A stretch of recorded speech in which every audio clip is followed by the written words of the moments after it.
Watch out there, good buddy. You're gonna get scoliosis of the liver. Nope, don't think that was right, Derry. Nope. Fine. You're gonna get psoriasis of the liver. Strike two. Okay, spina bifida of the liver. Airball. Hang him up. Okay, serendipitous of the liver, and just leave it at that.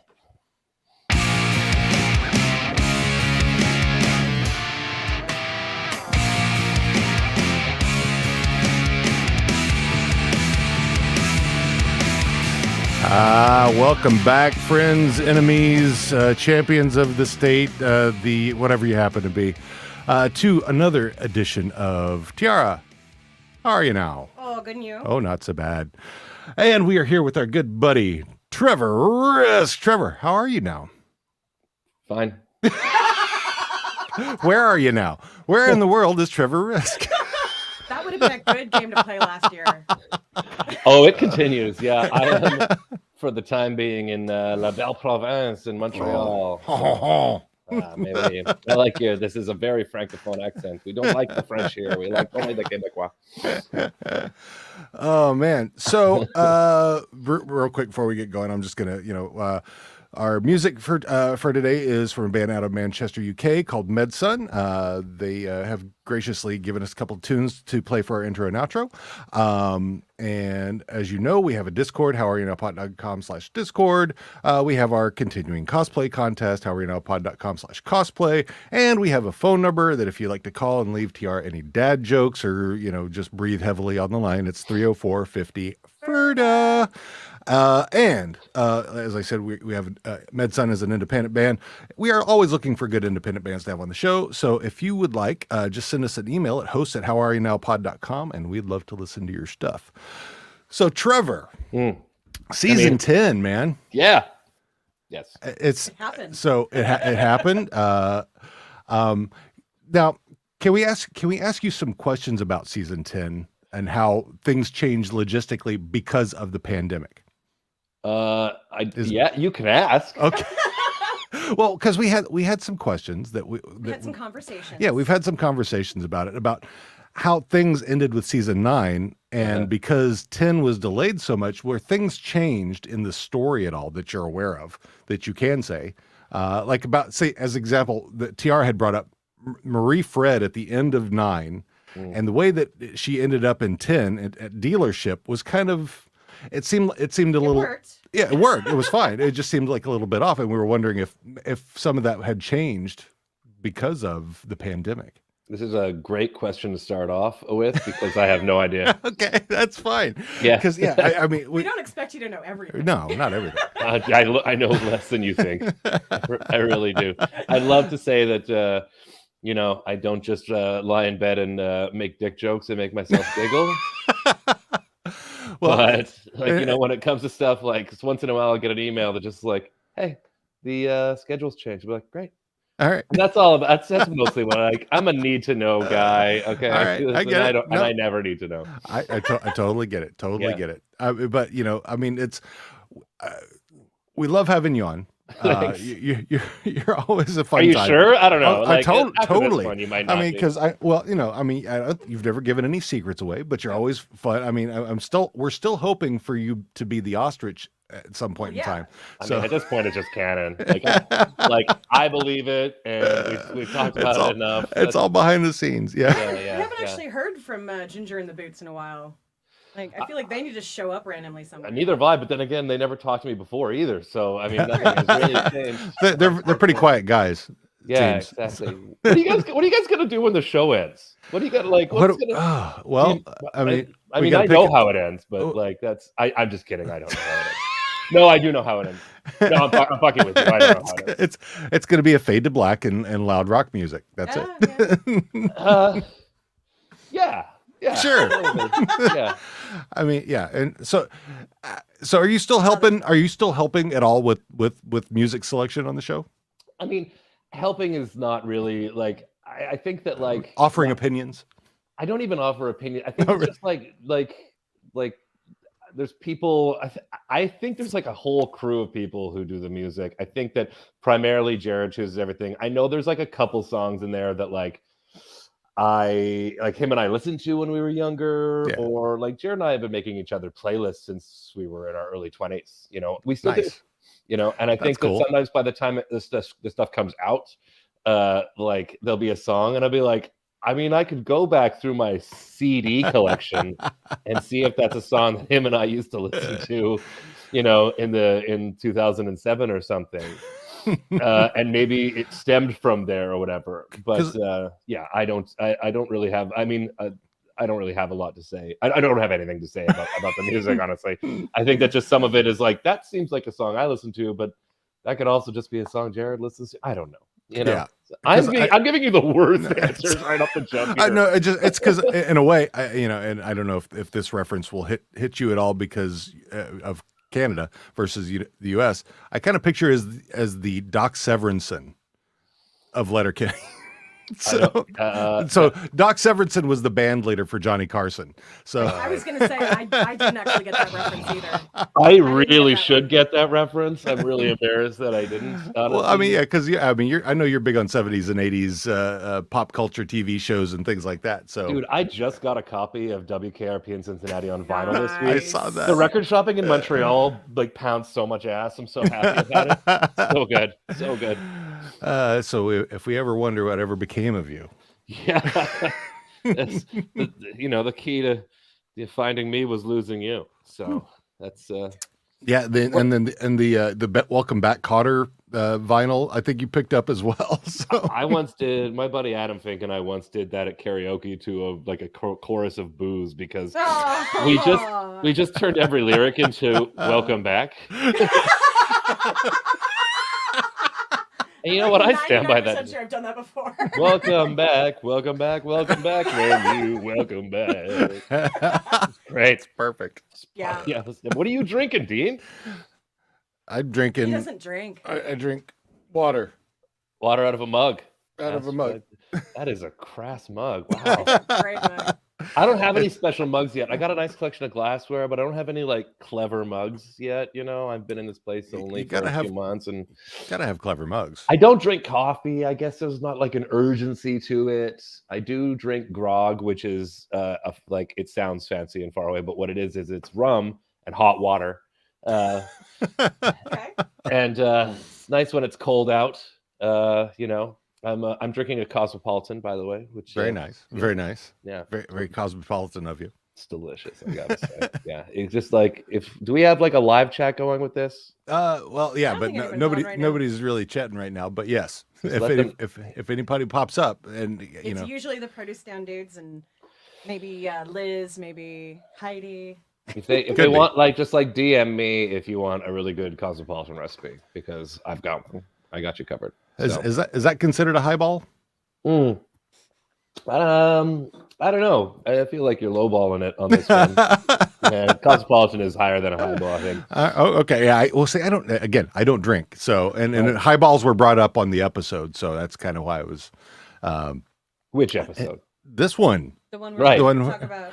where we are talking about it, right? Kiso being drunk on there or portraying. Oh my God, it was. That was the best thing ever. I mean, it was the exact same personality as the last time we saw him really drunk, where he wanted to fight everybody. But it was just so rare seeing it in the. Yeah, he wasn't doing his giggle though. Right. Oh, my heart just like opens up for that giggle. Right? The cockles of my heart is filled with the sound of that giggle.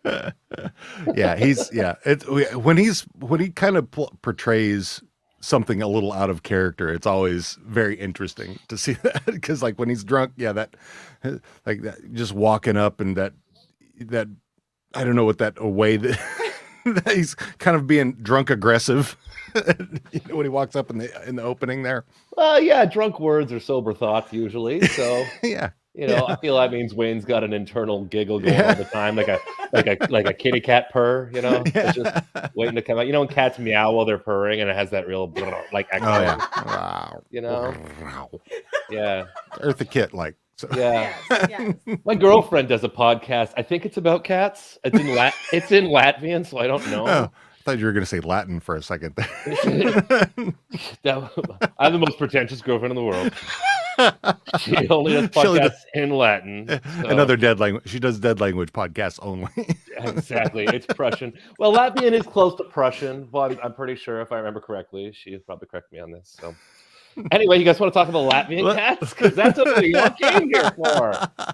Let's talk about some Letterkenny. Real quick. Last week we had Dick meet with Renee, who is like he's our Chevy Chase of Letterkenny. You keep calling him that. We've got to come up with a better one. Well, okay, Steve because Martin. He has like a talk show and like boomers don't like him, but he's actually pretty good.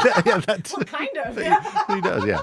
But he's been on the show probably more than anybody else. So he's kind of the Chevy Chase in Saturday Night Live, or Steve Martin in Saturday Night Live. Been on a lot. So but yeah, it was Dick meet. So it was all the dick jokes. All the dick jokes you could say, shake a sausage at. So yeah. Those episodes feel like I'm getting held down and tickled. I love it. Right. It's I mean, Torrens and the way he does that kind of vacant smile. Oh Jesus. Jonathan Torrens is just such a comedy legend that I think he should be on the $5 bill in Canada at this point. I think that they should replace, is it Laurier? I don't know. I haven't looked at a $5 bill in a while. It's usually Spock in Canada. I don't know if you guys know. So he should be on the Loney. So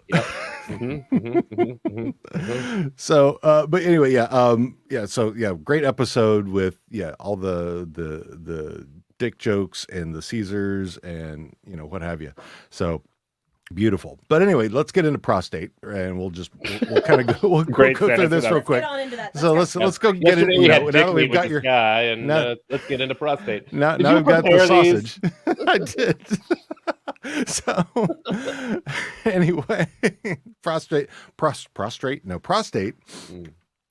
which I think is probably, it's one of the most hilarious episodes that I've seen, as well as having a very excellent message in it. But anyway, we start off with Wayne coming in drunk. Dan notices it first. It points out that he's hammered, and turns out he hit happy hour and got plastered. Derry suggests that he better beware, as our intro clip said, or he's going to ruin his liver, spina bifida of the liver, scoliosis of the liver, psoriasis of the liver, and then serendipitous of the liver. So that's what I have. Serendipitous of the liver. Yes. That's what you get with every cosmopolitan. The cosmopolitan and a serendipitous shooter. Oh yeah. Once in a while an Appletini. So anyway, Wayne brings up a place in Moncton, New Brunswick that sells Ryan Cokes 3 for $9. They then begin discussing different highballs, Ryan Coke, rum and Coke, etc. Derry wonders if they marketed the 3 for $9 in order to leave the extra loony as a tip. They all decide that only a cheapskate beatskate New Brunswicker would leave a 10% tip. Wayne says that he heard someone pronounce loony as loney. Then they all have fun coming up with scenarios how a poor tipper and a bartender would get in an argument over a loney. And then we end up with Wayne at the end telling everyone to tip your server, which we completely agree with. Especially as former bar workers. Yes. Hey, yeah. Yeah. Tip your server, tip your KJ, anybody. Your KJ, your bartender, your waitress, your everybody. Yeah. Line cook. Patrick Bateman even told you to tip the stylist, Hell yeah. Not the owner of the salon. There you go. Exactly. We went to someone's house to get our haircut the other day, and I still was like, no, I'm going to give you more than what you just quoted me. I'm still going to give you. So, let me hang on a sec here. The next we're in the barn. Wayne's throwing hay around. Katie in a bikini comes in to tell him that the town doctor is retiring and that there's a new doctor in town. She tells him that she's set him up with an appointment for him to set up a new file with the new doctor. He really tries to rebuff her, saying he's got lots of chores to do, and she's not having it and tells him to get with it. So next, Wayne walks in to the doctor's office to find Glenn working the front desk wearing a nurse's dress. Glenn tells Wayne that Katie called in for him and was going to pull his file. He finds it and has Wayne take a seat. Wayne goes to sit down right next to Coach, who happens to be looking very svelte. Coach regales Wayne of the time he's been putting in at the gym. I was at the gym this morning, and the owner of the gym comes over, and she says to me, "Hey, I think you're here more than I am." Oh, is that what she said? Yeah. And she owns the gym. Yeah, so you'd think no one would be there more than her. Where, at the gym? Yeah. Yeah. But she said it, not me, so. Well, there you go. Come to think of it, I never see you at the gym, so how do you keep such a sweet bod? Lift with your legs, not with your back. Where? At the gym? Why? If you don't, you'll get hemorrhoids. So yeah, you don't want to get hemorrhoids when you're lifted with your back. Tyson has come in as well because he's got the hemorrhoids. A couple of jokes for other names about hemorrhoids, and then the doc comes out and calls Tyson back. Back in the exam room, Tyson and the doc are talking about the situation and the home treatment for it. The doc then asks Tyson when his last prostate exam was. He says he's never had one. The doc then tries to convince him, but then Tyson isn't having it, and he bolts. Out in the waiting room, Tyson comes out. Wayne asks him how things went. Tyson tells him what happened when they get their head-to-toe physical. And Guess what comes with a head-to physical? Gym membership. Now, I want to make sure I heard that right. So you said, You mean all the whistling in this episode is just brilliant. So, Yeah, our dogs loved it. so basically, in no words, Tyson has told Wayne and Coach about the prostate exam. We try not to dog whistle on the show, by the way. Just for the record, you know. Then Gus would have come run up. But the doc walks out to call either of them back, Coach or Wayne. They both decide that they have to bolt. Back at the produce stand, Wayne is sitting alone next to it as Derry walks up, tells Wayne that he had made an appointment with the new doc to open a new file, and how he was asked to also do a prostate exam. I heard that sort of thing can break your heterosexuality. well, how would it do that? Well, you let someone go up there once and it just doesn't work anymore. Well, like it just stops working. Bottoms up. Like instantly, or you just like losing power to the dash for a wee bit. Oh, she won't turn over. And no matter how many times you try. Oh, won't even spark. Is that right? Is that right? Wayne then asked Derry if he did open a new file. Derry, in a flashback to the exam room, is having his physical with the doc. When it gets to the prostate exam, he gets really nervous about having to take his pants down and tells the doc that he's never had a prostate exam before. The doc goes to get started. Cut back to the produce stand. Wayne is asking him how it went for there. Derry, like the others, has bolted. He had already taken his pants down. Then he got too scared, told the doc that he had to poo, and then he ran out. Wayne was basically, you're already there. You should have just continued. Yeah, but No, but it's just. Have you have to spread your butt cheeks sometimes because you're gonna. Sure. Well, have you ever had another man spread your butt cheeks for you? well, no. Well, it's a bit queer. I'll let you have that one. This man wanted to spread my butt cheeks wide open and just. Yeah, that's what Tyson said. He said, and that was all just a bit too much for you then. Yeah, so I took my pants up and hit eject on the.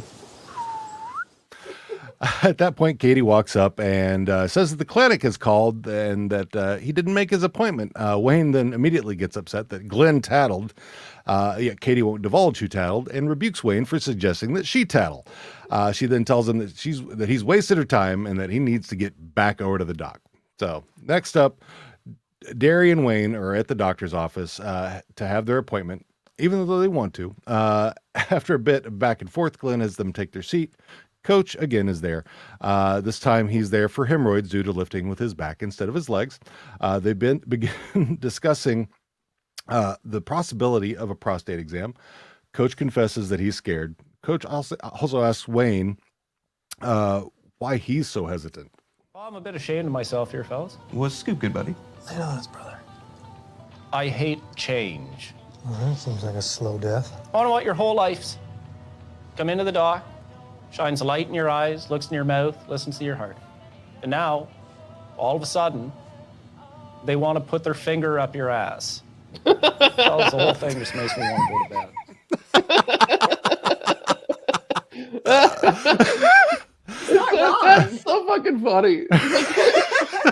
He's just like, his Way's always just dancing around stuff. He's like, well, like maybe there's some perks to this restaurant. And this one, he's just like, he just hammers right through it. Just like, Yeah. hey, put the finger up. I forgot how funny that's. Well, because when you hear him go that way, you think he's going to say up your bum or something like that. No, he just says ass, which I was totally not expecting from Wayne. That's fucking great. I forgot how funny that was. Oh, man. I just love that it sounds like he's repeating something that someone had told him, like, this is how you're okay with the doctor. This is all they're going to do. They're just going to shine a light in your eyes. They're going to look in your mouth. They're going to, like, check your weight. And boop, Bob's your uncle and you're out.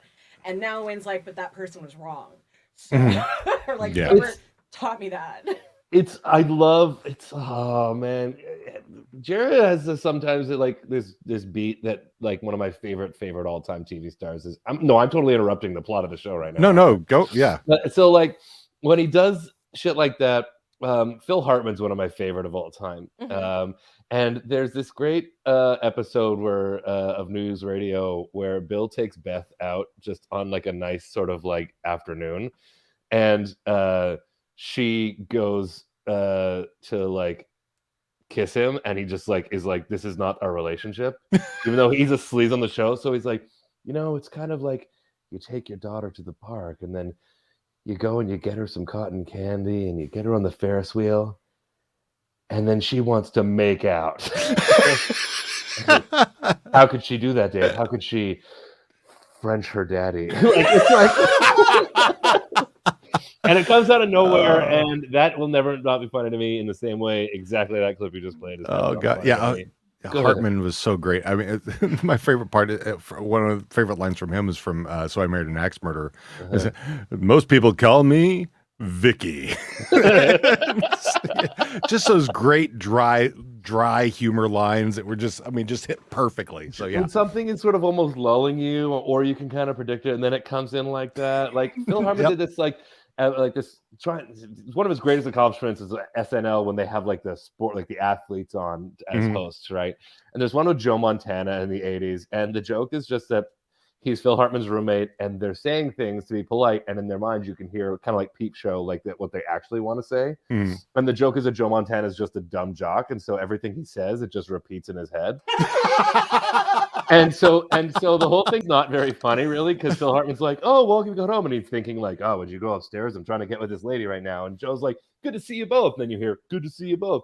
And then the kicker is just Joe Montana being like, "Well, I'm going to go upstairs and masturbate." And just like, mind you, like one of my childhood icons, Joe Montana, say that to my adult icon, Phil Hartman, out of just nowhere. Like, that's good beat comedy. And it's just, that's why I'm sorry I laughed over the clip. No. It was great. I mean, because, I've listened to these clips so many times, and just because I find them so, they're either very poignant or very hilarious. The next one will definitely be poignant and hilarious, but yeah. Okay, let's get back to what we were doing. But yeah, no, it's okay. But anyway, so where were we? Yeah, so Tyson then comes back because he's embarrassed that he bolted earlier and he's never run from anything before. The doc then briefly comes out to tell them that he's got to go disinfect, but he'll be back. He wipes his hand off. Yeah. And they'll come get him in a bit. We then hear Tanis saying hi to the boys, as she does, calling them pink dicks. She's been sitting over on the other side of the waiting room with Shania. She asks them why they're there. They very tentatively tell her about the prostate exam. After she listens to them, she and Shania call them pussies and begin to tell them about having a pap smear. She pulls out 2 chairs and has Derry come over and lay on his back to give them an example. She explains that his mitt is right out in front of them and has him scoot down until it's right in her face. She then tells them how they will use the speculum.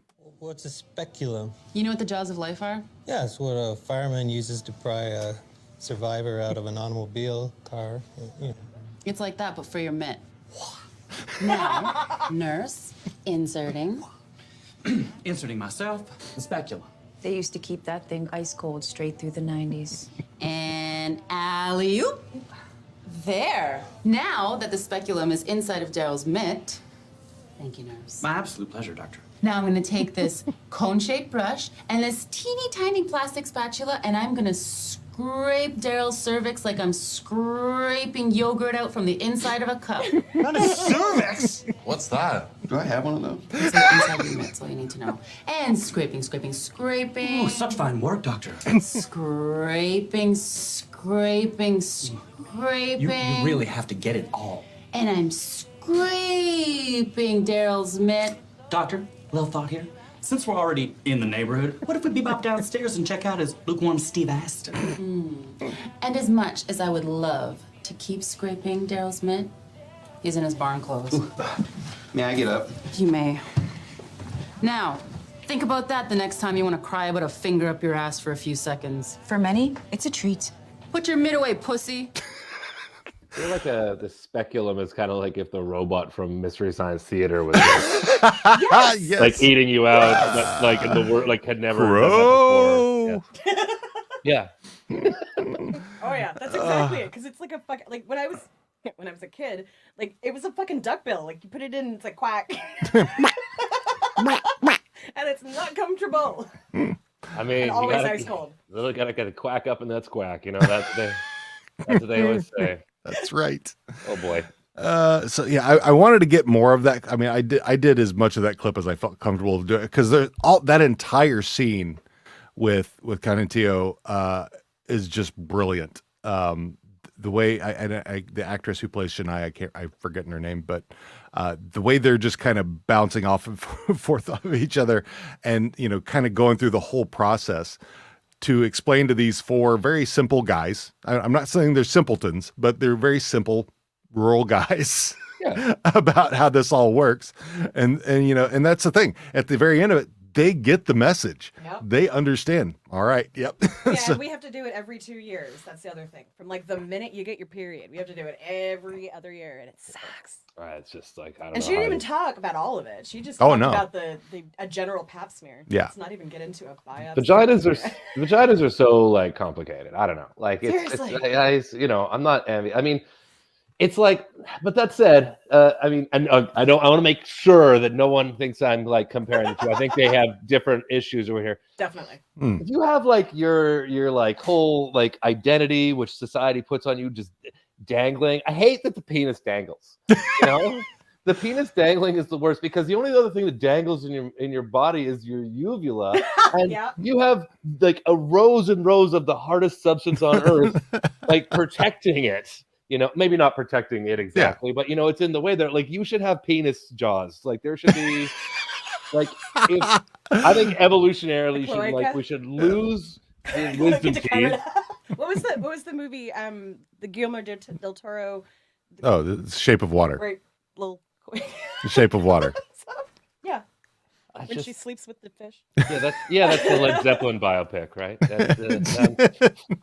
It's just like, oh boy, we should have a jaw around our penis, is what I'm saying. It's just like, penises are annoying. They hang there. They shouldn't hang. You shouldn't have anything dangling. Or sometimes it sticks to itself or like other parts of your body, and then you're in public and you're like, well, I'm gonna try to do a little walk around. Until you get to my age where you just like fix it, and people are like, what? And you're like, I played baseball. What do you want? So I'm just kidding. I mean, at least it's not like you're pulling your hand out of your pants and then going.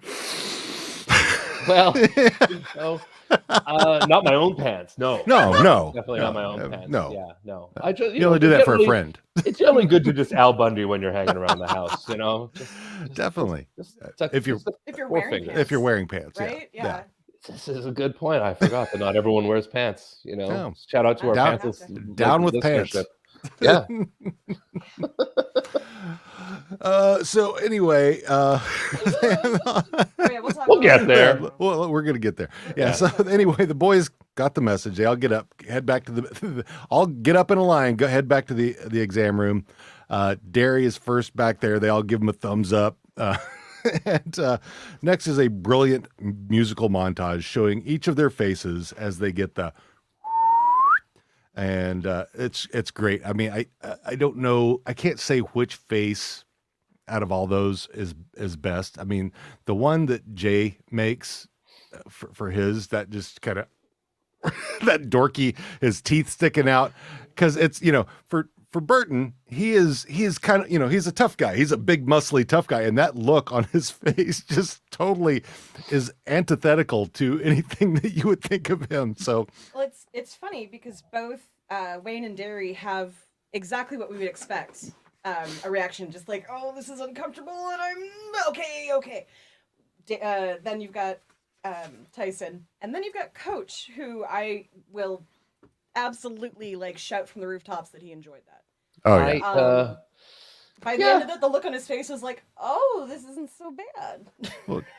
The things that actually crack me up the most on the show when I rewatch stuff too is facial acting. Yes. Oh, totally. My favorite jokes are like the face that TJ makes at Michelle after she shows her grills in the spelling bee competition is just it's just cartoonishly perfect. I love it so much.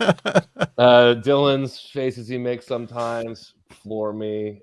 His reaction stuff. Same with Andrew's. Those guys have like, I don't know. I think that there could be just a whole B-roll of the faces they make at jokes because they always send me around the moon. And so the face, like the fact that there was a whole finally featured, 4 in a row face kind of thing, and each one better than the last. Oh yeah, terrific. I mean, yeah, and forwards faces are. I mean, he does those anyway of all different kinds. It was good like to an extended version. Yeah, of, I mean, his faces in this up. I like when Tanis calls him a drunk 7, and he goes, "Really?" Just that look on his face was just so perfect. And Dean's reaction was like, "Ooh, I'd be a drunk 7." Yeah, I'm like, yes. So anyway, prostate exam's done. They've headed out. They go back to Modine's. They're to commiserate and have a beer. Annie comes over to take their orders, and Dare realizes his heterosexuality is still intact. They decide that it wasn't really. They decided it really wasn't that bad after all. Lots of things. It's not bad. It's just new. It's a new part of life. That's right. Just a new part of life. That's how, you got to train yourself. We're all, guys are scared of anything medical, especially if, generally speaking, if it's going anywhere in the nether regions, whether, somebody's checking your balls or looking at your, pimples on your dinky or dinky pimples. That's the dinky technical pimples. term Yeah, for it. yeah, I know that you guys are American, so there's like things that maybe we don't always understand. Hey, that's what Glenn said. Glenn used those words. Pimples on your dinky. I do that. Yeah, I totally. Yeah. I want to make sure everyone knows right now. I had nothing to do with this episode. I didn't punch up anything. I didn't. That's okay. When it came out, I was like, "Oh, this is an episode about going up butts." Like I had no clue at all. So. I got to enjoy it at the same time in the same amount that you guys did. No, that's awesome. Yeah, totally. It was delightful. So anyway, then Tanis asks Derry what he's going to do with his intact heterosexuality, and he responds with he's going to get out of his barn clothes. And fade to black, and the music, and that's where we finish the episode. So let's get into some thoughts and theories and there were so many such. little things in this episode that I feel like before thoughts and theories really. Like Katie's face, like you even pointed out, Katie's face when she made a joke and nobody laughed at it. Yeah, was beautiful. Yeah, where she kind of chuckle, but. Well, yeah, where she says we're home of where the 3s or 9s, and none of them laugh, and she just kind of. Like she totally patted. Yeah. So I was kind of expecting that thing from the when I said the thing about the Florida State Seminole vesicles and no one laughed. And then the other thing that I really loved, little Easter egg, because I don't know if his name is listed in the credits. But when Coach and Wayne are talking about what they think the doctor's real name is, and Wayne says Darren. He looks like a Darren. He looks like a Darren, and Coach says Jim because he's been making all the Jim references. But Darren Rose is the actor's name who plays the doctor. And I got to say, he has a super velvety voice. I love his voice. Yeah. Smooth as eggs, man. Oh, not like mine. Because there's a guy who does voiceover work in podcasting. His name is Mike Delgaudio, and he's got a voice very similar to that. It's like you could just listen to that and just say, "Oh yeah, that's like sex for my ears." That's like really, really good voice. You could be like, "Oh yeah, that's nice." I don't know if anybody else is like that, but that's That definitely sounds like you, though. no, yeah, totally. I do. I listen to voices, and for recording and whatnot. And so, yeah, I pick up on those things, and just listening to him. I would love if he had a podcast. I'd listen to it. I would love just like a nightly podcast of Scottie Pippen reading the dictionary. That guy's voice, like him just being can't like. imagine it in my head. I don't know if I'm sure I probably. Like, yeah. Oh, is it? Yeah. Everyone pause this Spotify plays right now. And then it goes Zed Zebra. Like he's that guy. Like I had like the TV, like my. Like had it playing through like my stereo speakers, and I got like an old stereo, and like it's got some nice bass to it, and it came in, and I felt it like rumble up on the Oh yeah. and I was like, oh, here we go, Scottie Pippen. Like I'm literally feeling what's going on right now. He's the Barry White of basketball. Just gotta leave all the snakes alone. Oh God. So. We'll get back to what we're talking about. Yeah. I'm not off-roading you guys, right? That's our thing. Is if we're ever on the rails, that's a surprise.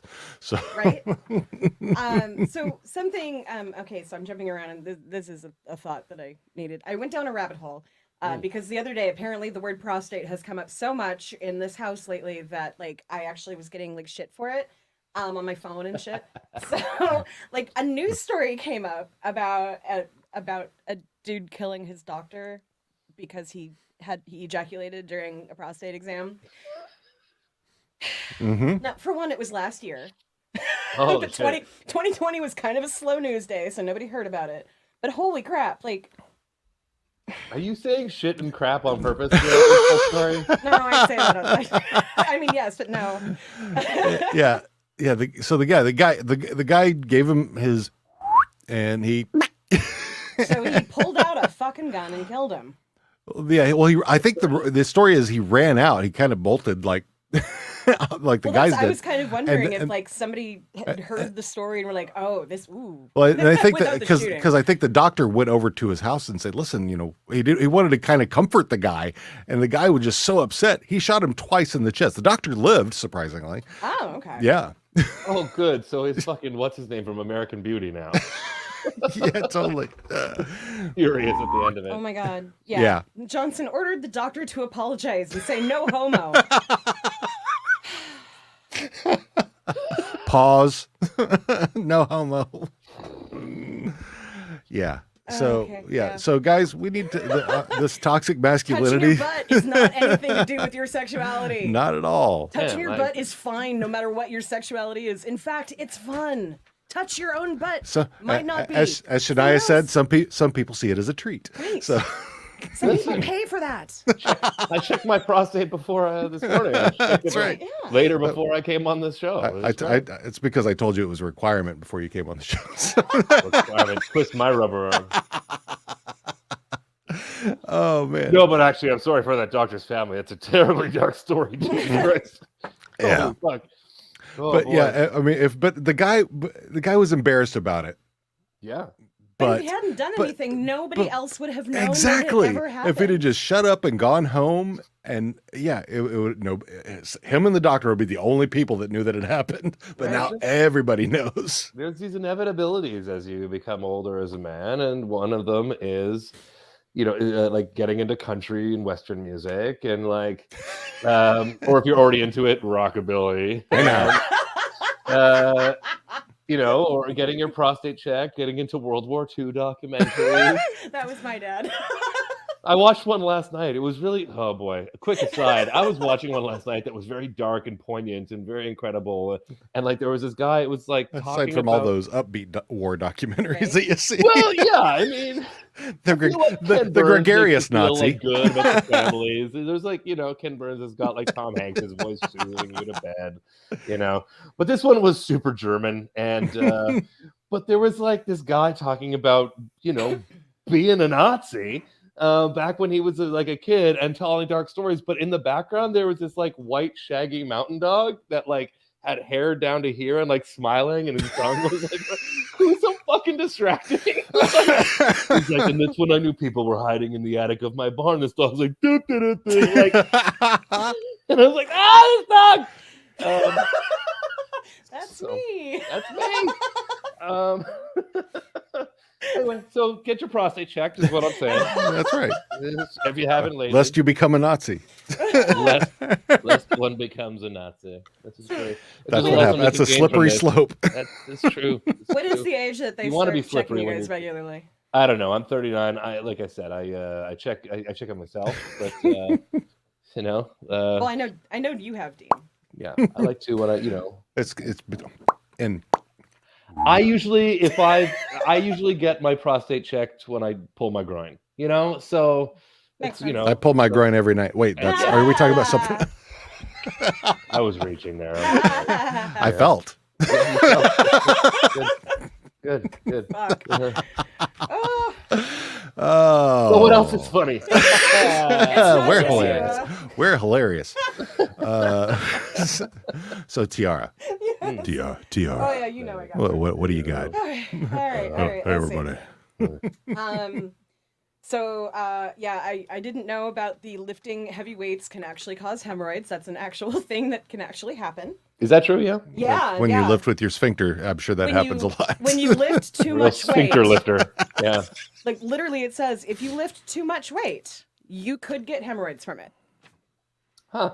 I don't know if I've ever had a hemorrhoid or not. How do you know it's a hemorrhoid? I You know that scene in This Is 40 where Paul Rudd is just like packing his legs behind his ears and asking Leslie Mann if this is like a pimple or a hemorrhoid? And she's just got like a note. She's like, can I just leave one bit of fucking, intimacy left in this relationship? And he's just like trying to take a picture with his phone or whatever.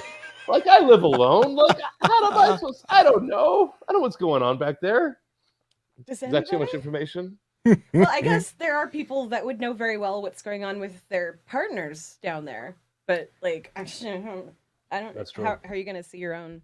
Like, I think man, quote unquote, man being man, not like mankind. Human. Has man? no, I mean like Oh, man, man. like men. Dude guy, bro. Have tried to look down there forever, and only like a few have made it. Supposedly, like Marilyn Manson after he took off a rib or something. Yeah, I think you got to take off two. If you just take off the one, you're going to be lopsided. Yeah, you got to take off. Yeah, take off two. Yeah, And you gotta take off two. So Marilyn Manson and Richard Gere were hanging out this one time. Oh my god, I forgot about the Richard Gere thing. I wish I could have. I'm quite envious of you. And Rod Stewart. Who were all the Led Zeppelin already made that one. Oh, Rod Stewart was the. It's anywhere from 5 ounces to 5 gallons of cum. Well, it's an imperial versus metric thing. We got to keep in mind that Rod Stewart's British. Okay, so Okay. Yeah, so it's like I don't know, like a liter is a liter. What is that like a fifth? A fifth? I don't want to measure it in alcohol. Like I was like fifth of jizz, yeah, please. it's like a Jizzermeister. demon. Yeah. No. No, God, thank you. we're really great, aren't we? The three of us together, we're terrific. Oh, Yeah. we're gonna get the innuendo podcast going here soon. I have now like met people in the wild, aka Twitter, that use that now, and they're like, "Thanks for that." Like, I don't think we made it up, but I will totally take credit for it. Yep. Oh, that's Instead of definitely innuendo. my father's joke. Yeah. Right? That's exactly. My dad, like my dad's dad jokes. There's that one. He likes to say anytime anyone mentions Stevie Wonder, he's like, "Have you ever seen Stevie Wonder's wife?" And I'm like, no. He's like, "Neither is he." Like, Oh, that sounds like you, Dean. Oh, totally.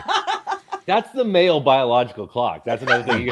You get into country music, you watch the war documentaries, and you're ready to have kids when you start making those jokes, right? Yeah. That's how in our case, it's it would be grandkids because he's been making the jokes since the kids were before they were kids, probably. But he's making them better now. They're more out to the public. I am a practice dad jokestaneer or whatever. Okay. God, I'm proud of you right now, frankly. I like that we have these things in common.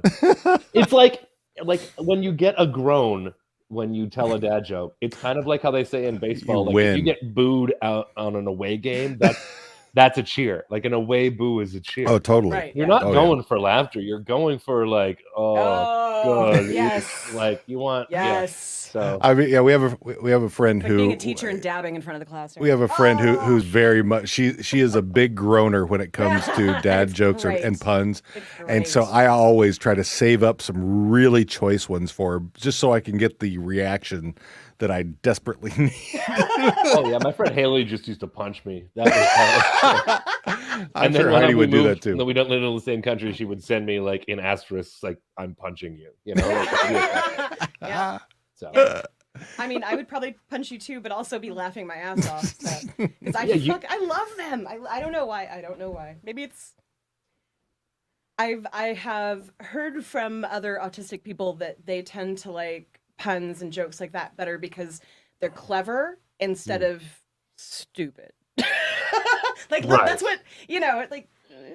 You have to kind of think to get some of them. Yeah. And that's why people like me tend to like them a lot more, I guess.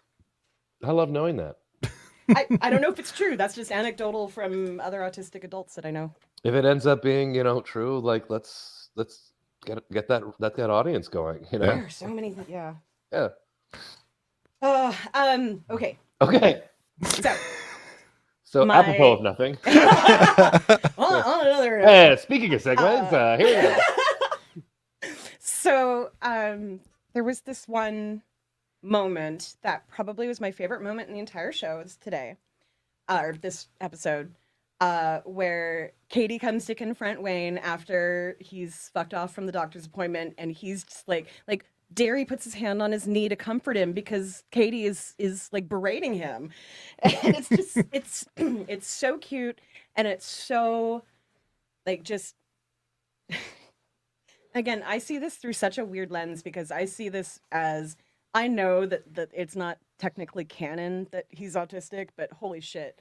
Like sometimes there's some things specifically in this episode that really indicate more spectrum-y type behavior. Right, like you've I think mentioned to me before that the Wayne character has becoming more and more beloved in like the neurodivergent community, right? Yeah. Oh yeah. Yeah. Oh yeah. That's not and like hey, I get it. Like it's funny. Sometimes people who are fans of the show will respond to me on Twitter, and I'll be like, "What the hell?" Oh, okay, I get it. Like I see it. Yeah, I see. Yeah, the people in my life who are also, and I'm like, "Oh, okay, yeah, this is becoming more and more popular." I can tell by the responses to this tweet that this is we're switching the lenses like at the eye doctor right now, and I can switch that lens. Let's go, but it takes me a sec. So yeah. Oh, totally. But yes, specifically in this episode, there was.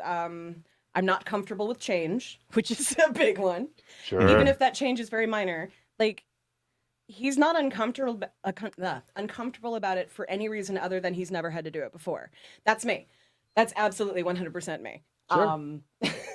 And although he walked into a doctor's office without like having to literally be dragged in, that's kind of me. But see what else? There was another thing. At the very end where you said it's new. It's new.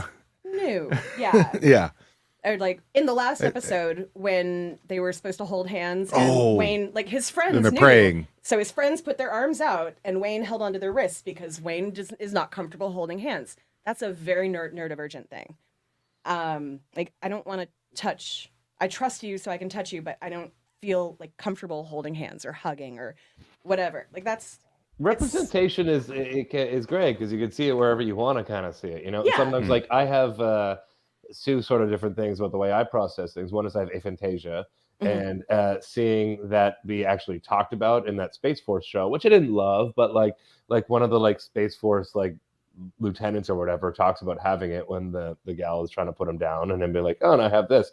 Oh, that's kind of cool, and seeing like there's a myriad of OCD characters on television and movies. Oh, big time. And I have that too. And so just, like, oh, it makes me feel like less, hard on myself or less isolated and that kind of thing. So, yeah, especially when it's done well. For most autistic adults, we don't have a lot of good representation of autism that we see on screen. Wait, you don't like Rain Man? That's exactly. You've got the idiot savant. You've got the one that's trapped in their mind. Yeah. And then you've got the brilliant doctor, like what is it, the good doctor or something the good doctor, yeah. There's always some kind of like superpower or deficit, and it's never just they're just a normal human being who just processes things a little differently than you do. For years, every OCD character on television and film was just like always like very tidy and clean. Yep. Monk. Touching like, things Monk. 5 times. And like and like my grandfather thinks Monk is the stupidest and hilarious show in the world. He's like, only people in France watch it now, and that's how it should be. Because he's 95, and so it's like I get that's a bit xenophobic. You know, he was in the war. Like it's a little Jerry Lewis. It's okay.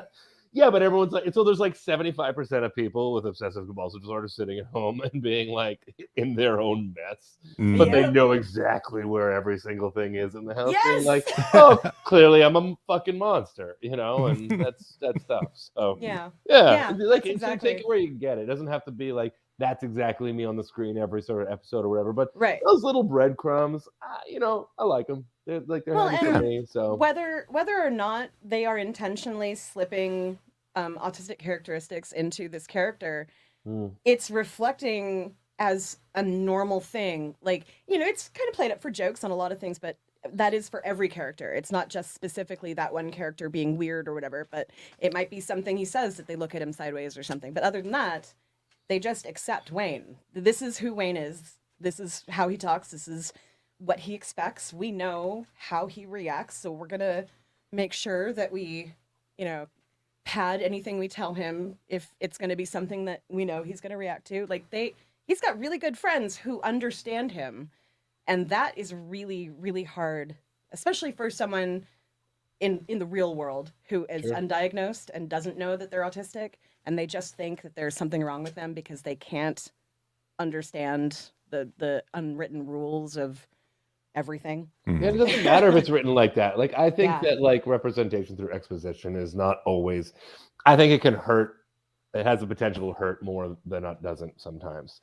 You know, if you're going to, why don't we normalize the spectrums of everything and just have them not necessarily be talked about instead of having us actually make the point like in the dialogue about the thing that's happening. It's just like, oh, are you smashing my face in with a hammer right now? But no, but it's a good hammer. It's like a hammer that's like good for society as a whole. Like, no Glee hammer, please. Oh no, please don't. You know, God.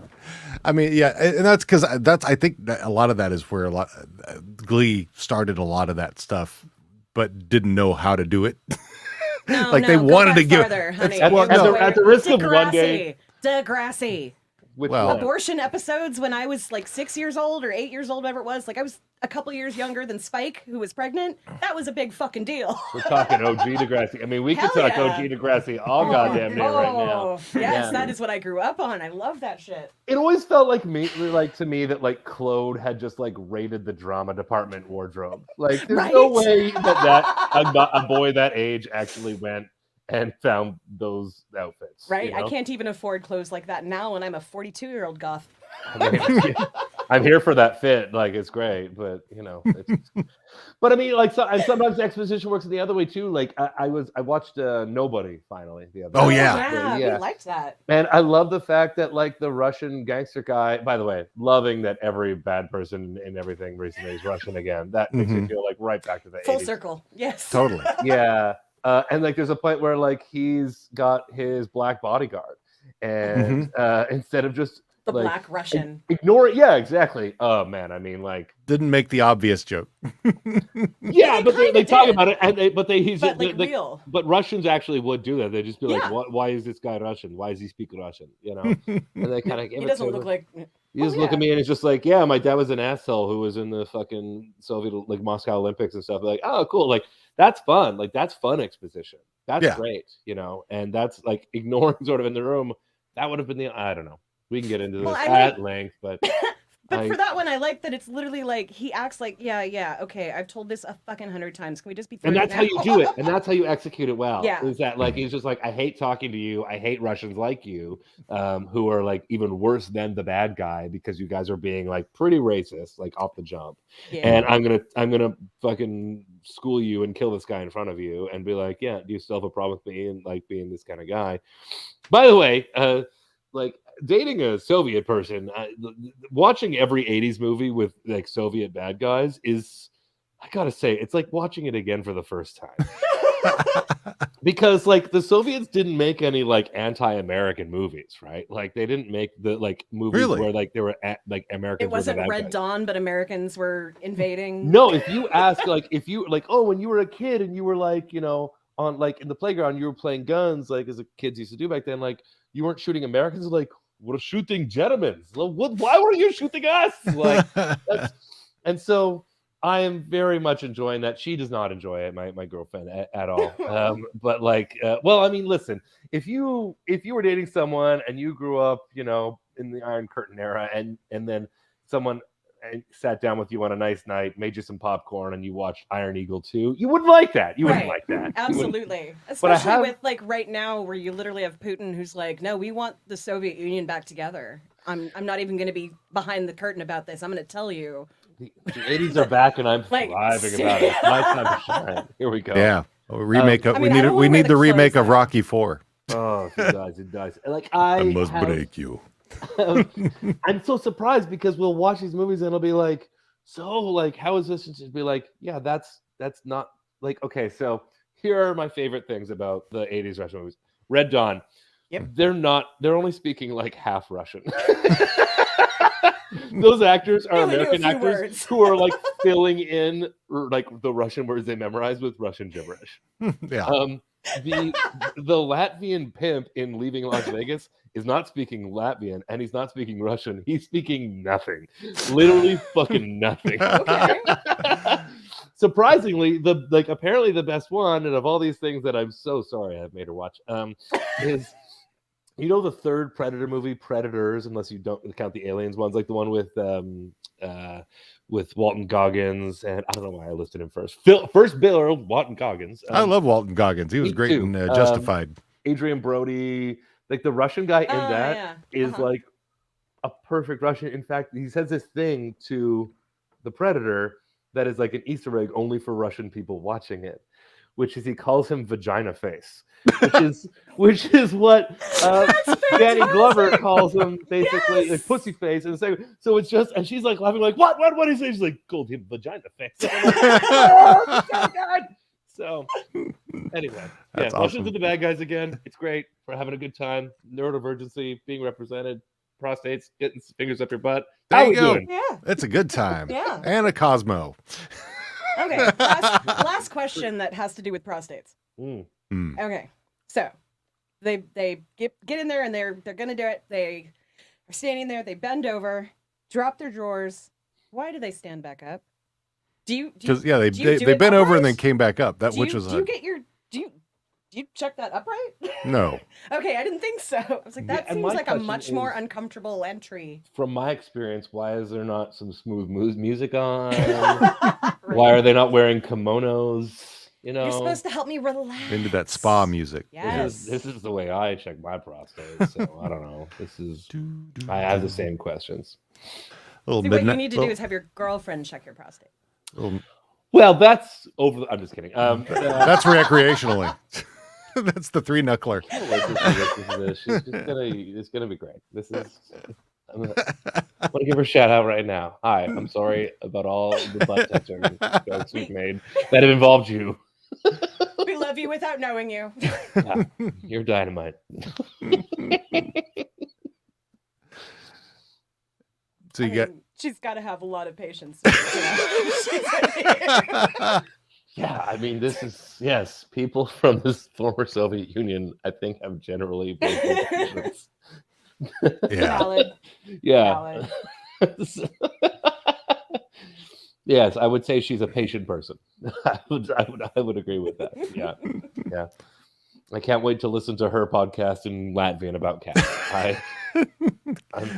Is it about Latvian cats or just cats her cat's from Russia, so I assume it's about, I actually have no idea what it's about. I know that the logo is her cat, and so I assume it's about like. And if she made a podcast in Latvian, which there's like I think like 2 million people in that entire country, and no one else in the world speaks that language. If she made a like the most niche podcast of all time, man, I'm fucking here for it. Like that's so terrific. Just be like, yeah, I made a podcast in a language that the UN doesn't even recognize as an official language, and it's about just one cat. And we're like, that's fucking phenomenal. I mean, I need, you're gonna have to get me the link to that because I'll put it in my show notes. fucking yeah, I'll send it to you right when we're done. Who knows? Maybe we have Latvian listeners. I would love to hear what a Latvian thinks of the show. Yes, that would be great. Yeah. Yeah. What's the other one? There's a what is it, Icelandic version of Letterkenny, or what is that other one? God damn it! I remember Al from Produce Stand, I think, sent me a link to it. I sure hope we get to a point where the show ends up like being licensed to other countries the way like Married with Children was. Yeah, and that's what that's what this is. It was. I wish it was either Finnish or it was. Yeah, I can't remember though. I think that Michael Bublé is married to the Kelly Bundy of Argentina. That was a sentence. Yeah, I know, it really was. Yeah. Did you expect that sentence today? Probably not. Those were words, I know, but yeah. I have a bunch of like dice with words on them, and then I roll them like Yahtzee. And lick then they just hair. kinda, I would love that because like there's these stories of like the Americans who had to go for like 4 or 5 years to Russia to just generally oversee Russian married with children. And if one day they're like, Trevor, nobody wants to go to Transnistria and do this, like I would like to volunteer to do that. That would be a great project for me. I hope that one day that happens.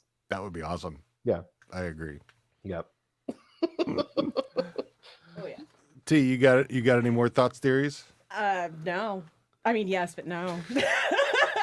We could go on for another hour. Do you, Trevor? Do you have any thoughts, theories about what's going to happen in the rest of the season? I have a theory that I'm either your worst or best guest and nothing in between. Hey, you are Schrodinger's guest. It's true. It's true. Oh, every God. time we talk to you, it's a different, not a different Trevor, but it's kind of a different Trevor. It's a different time It zone. depends on, yeah, it depends on if it's like after you've been out all night. It's or... a different cocktail. This is true. It was a bottle of vodka. What was it last time you were drinking last time, or you just come back from? I would like to say rakia, which is just the overall like word they use in the Balkans for like moonshine we made out of what we could find. Right.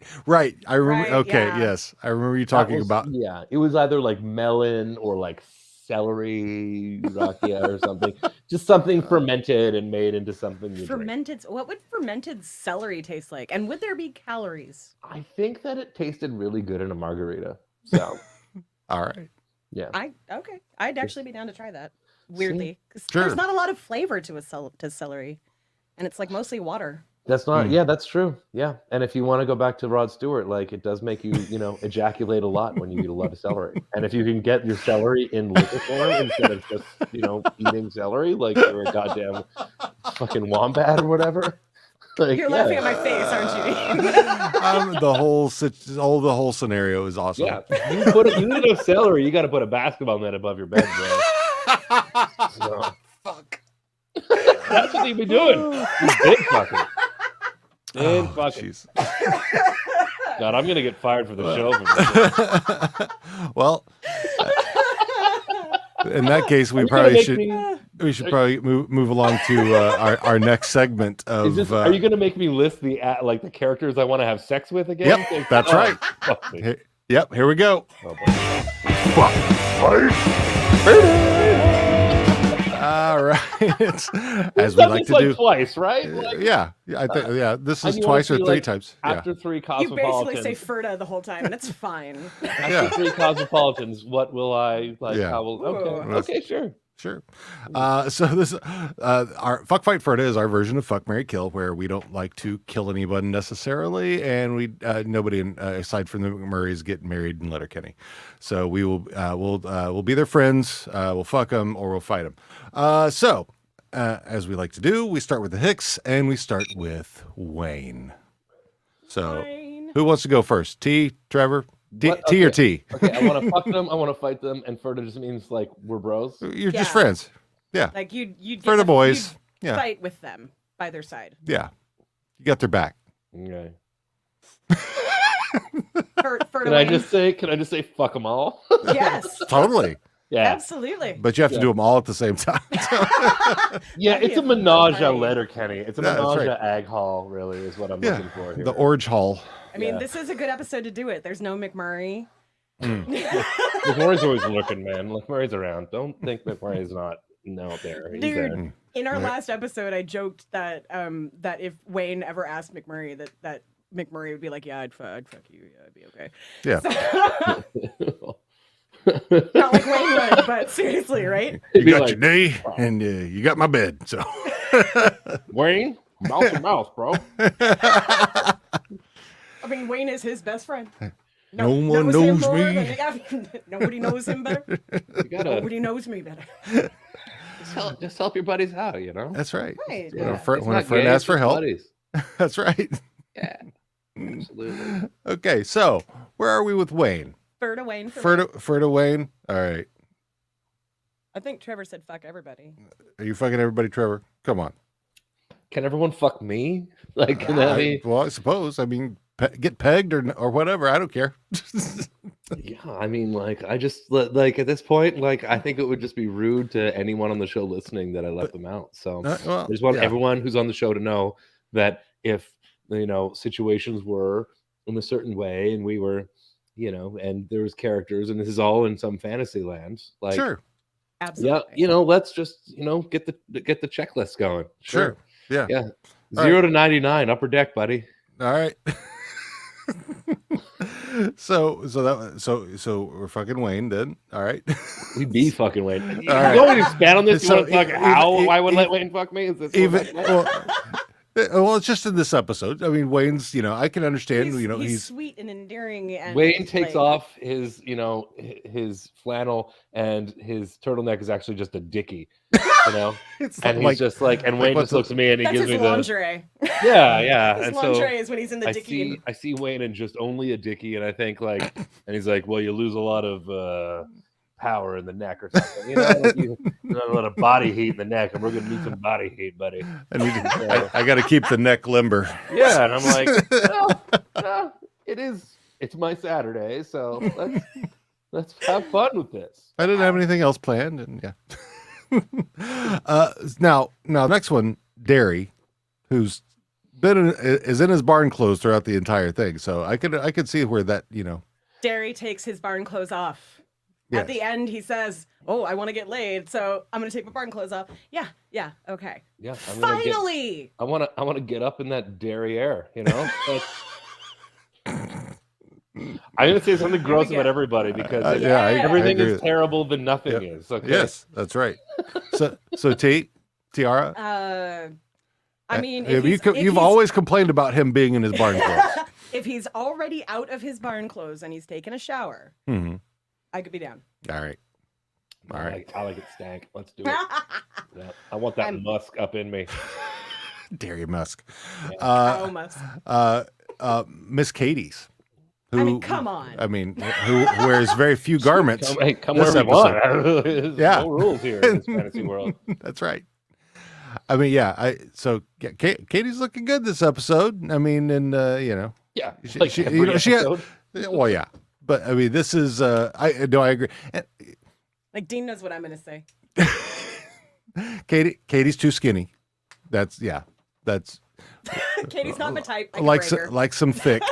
So listen, I'm not a fussy guy. I take a minute in this fantasy Letterkenny fucking world that we're talking about, that we always do, which is it's really a great hook for you guys. I really like it. I mean, if you want to fight her, you could do that too. I mean, no, I think again, I'm not fussy. If maybe that's her kink. The move is right. There's a little Gino Vanelli on the stereo.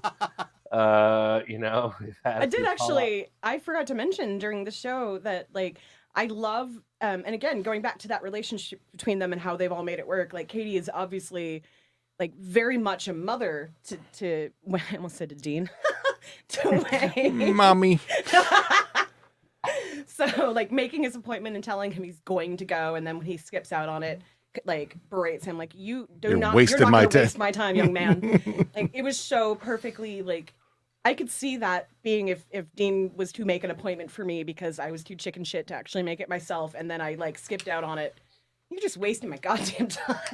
What I'm saying is, in this again, for this disclaimer here, in this completely fantasy world, Yes. where you ask me which members of the show I want to fuck. No, I'm just if asking she which tells character me- on the show. Characters in this complete fantasy world where I'm part of fictional. It's all fictional. Although officially I am in Letterkenny, so I am part of the canon.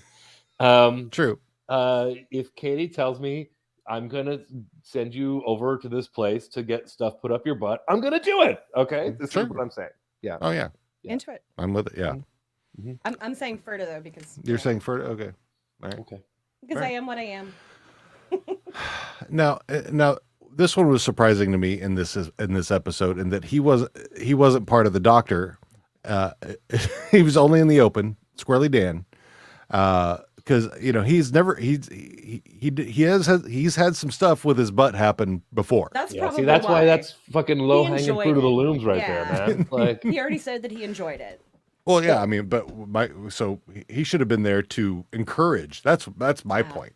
Or For all like, the- yeah, for all the with visit- Derry being afraid and him like, well, I'm still heterosexuals. Yeah. yeah. So I'm gonna have sex with the character Dan, obviously. Sure. You Who know. wouldn't? He was the only one who laughed at Katie's joke. I'm gonna request he be in his St. Patrick's Day. Yes. You know, Pitter Patty. And Pitter Patty and me are going to play a little, drink too much whiskey and hide the potato in the bathroom. Hide the Sammy sandwich. Yeah, it's gonna be fun. I mean, Valentine's Day is right around the corner, so. Oh man, yeah, and this is Valentine's to fuck. That's what Yeah, I've been that's saying. right. Yeah. This is getting worse and worse. This is evolving. Oh, It's boy. perfect. To everyone from the show, Letterkenny is listening. I want to have sex with all of your characters. This is what Immediately. This is. I'm on the record now of saying all of that. Yeah. Not like the last 2 times where only some of you. Now I want to have sex with all of you. Things have changed in the That's right. lockdown. Okay, I'm living by myself with nothing open in Quebec for a while now, and things have gone a bit. I was gonna say squirrely, but that would have been 2 on the nose. oh, brother, who am I having sex with next? Dean? Next is Glenn. Glenn. Oh, in the clinger dress. That guy. I mean, listen, I gotta say, Jacob looks amazing in kitten heels. I mean, that's the Seriously. best part of this episode. I actually mentioned that. I was like, I want the heels, and he looks fantastic in them. I mean, yeah. The only time I think he's looked better is when he had his frosted tips. His Frosties, yeah. He did honestly rock the '90s hairstyle. Very much so. I am here for. He was definitely a member of Sugar Ray. He just wanted to fly. Oh yes, yeah. You ever seen the episode of Rock and Roll Jeopardy where Mark McGrath is on? Man, that guy No. sings up. Oh, it's great. Very short-lived Rock and Roll Jeopardy, hosted by Greg Probst.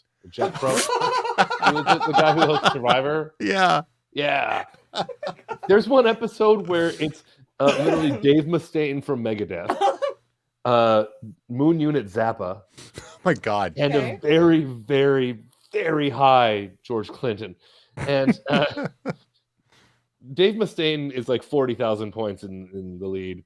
Moon Unit tanks her own game because she thinks it's hysterical.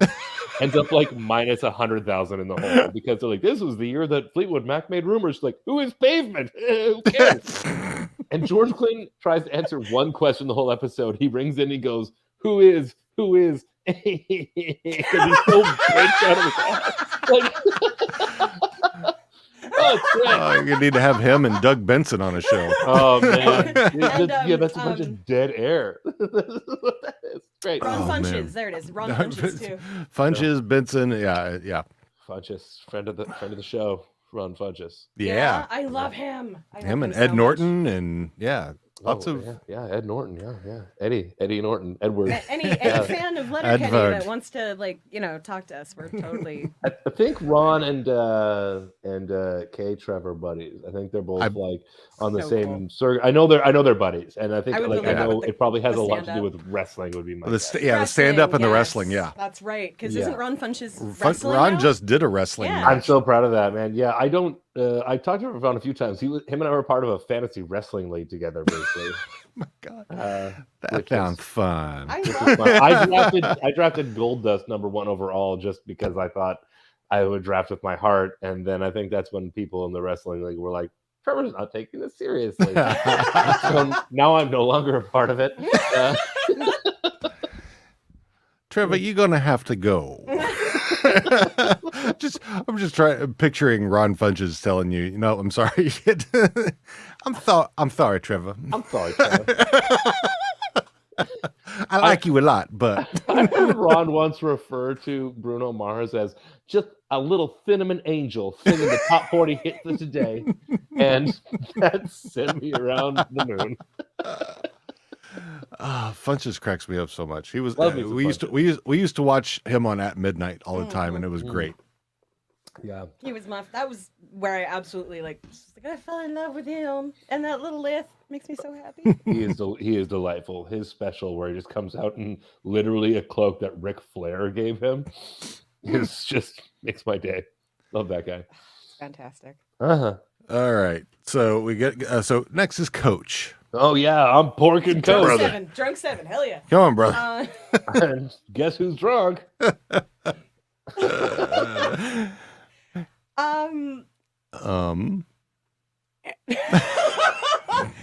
There is a part of me that's like, is Coach okay? I just want to make sure. The internet rumors kind of threw me for a loop when I was looking up stuff for this episode and saw that there was a lot of conversation about. If you know, please tell us Mark Forward is okay.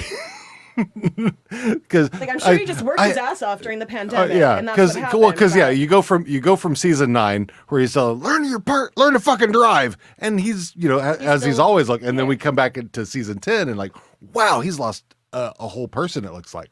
So I think there are people who care very much about Mr. Forward. I'm not the guy to ask. Okay, and I don't expect you to know. I don't know. If I had, I'm not even gonna guess, but I know that Mark is extremely funny and he's hilarious. I thought he had some of the better. He always has some of the best jokes, if you ask me. Especially because he can just the body comedy that I don't actually hate. Every time that I've written anything for Mark makes it even funnier every time he does it. And so with his physical comedy and with the way he some rephrases and stuff like that, and Mark's special that was on Crave is just one of the funniest things I've ever seen in my entire life. I watched it and then I watched it again a few days later, and I don't really do that a lot. That guy is very, very funny. I don't really know him too personally. We've met each other a few times, but I will say that I don't know. I couldn't even guess. But Mark is very funny. And as far as Coach goes, I'm porking him. I'm wearing a Barb mask.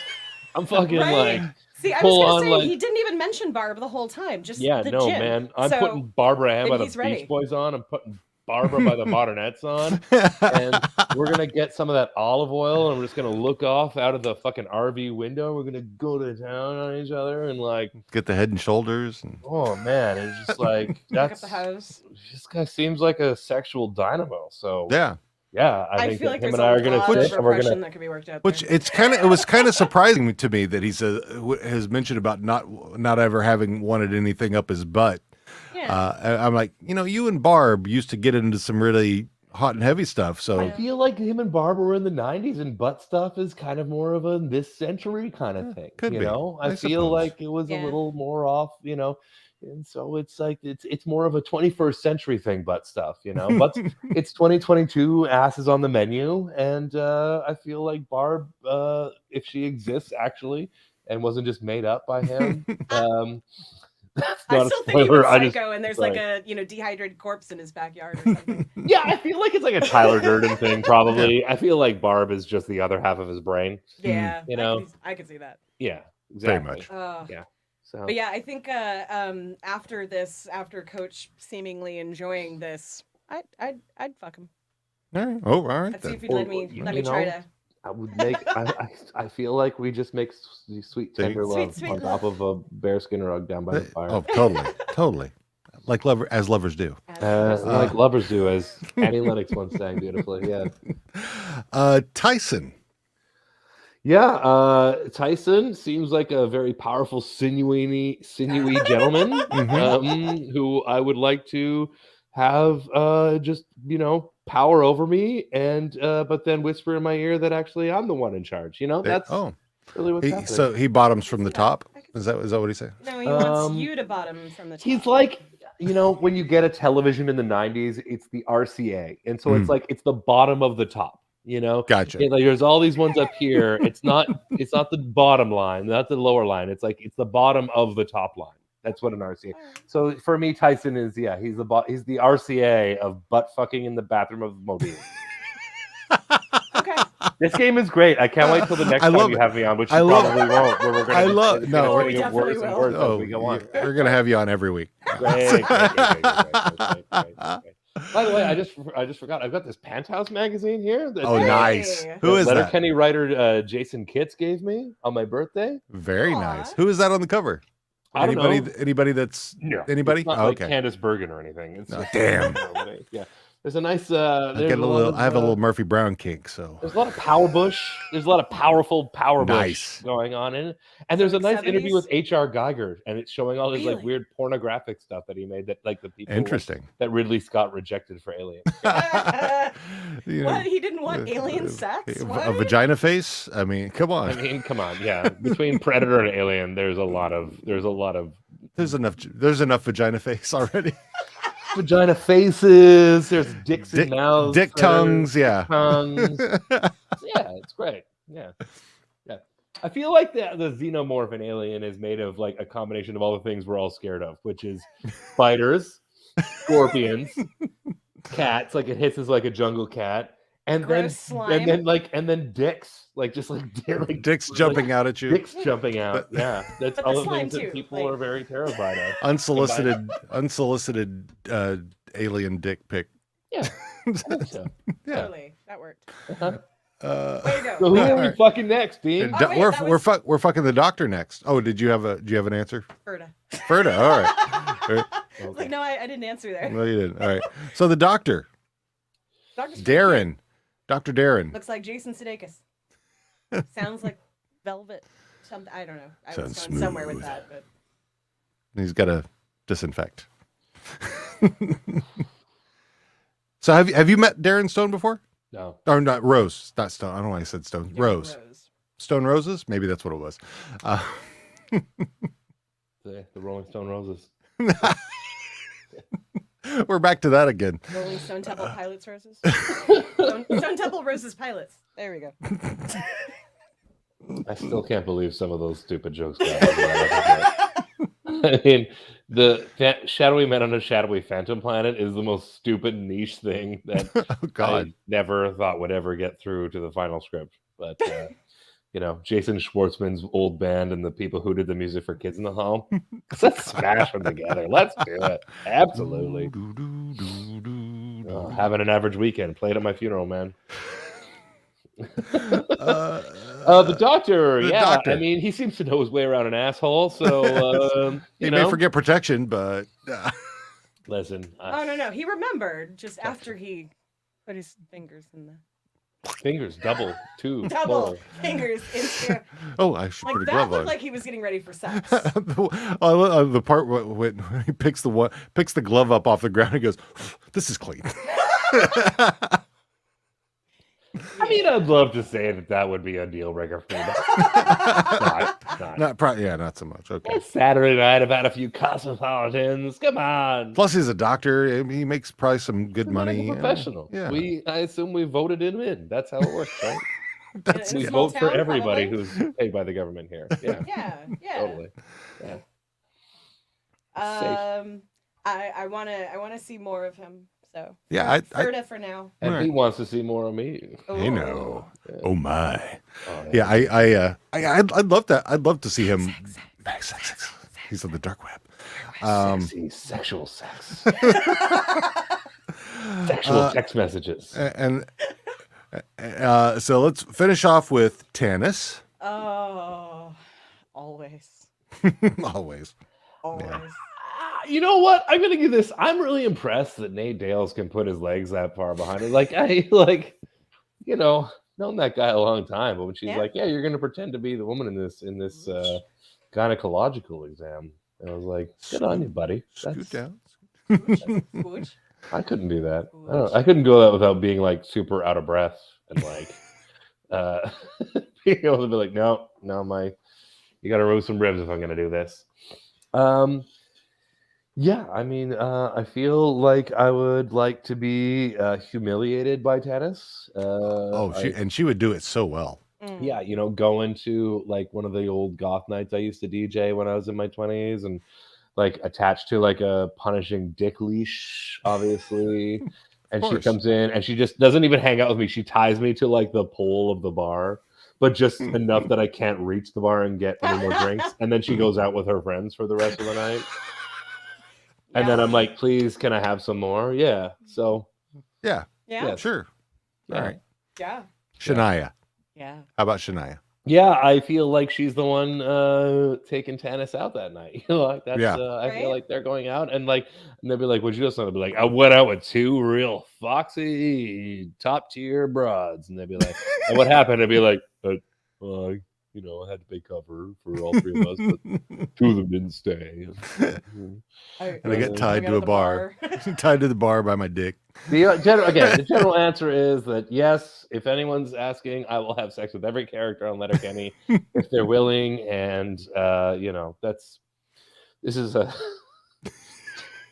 I thought about this before we did this too. I was like, they're gonna ask me who on the show I'm gonna pork.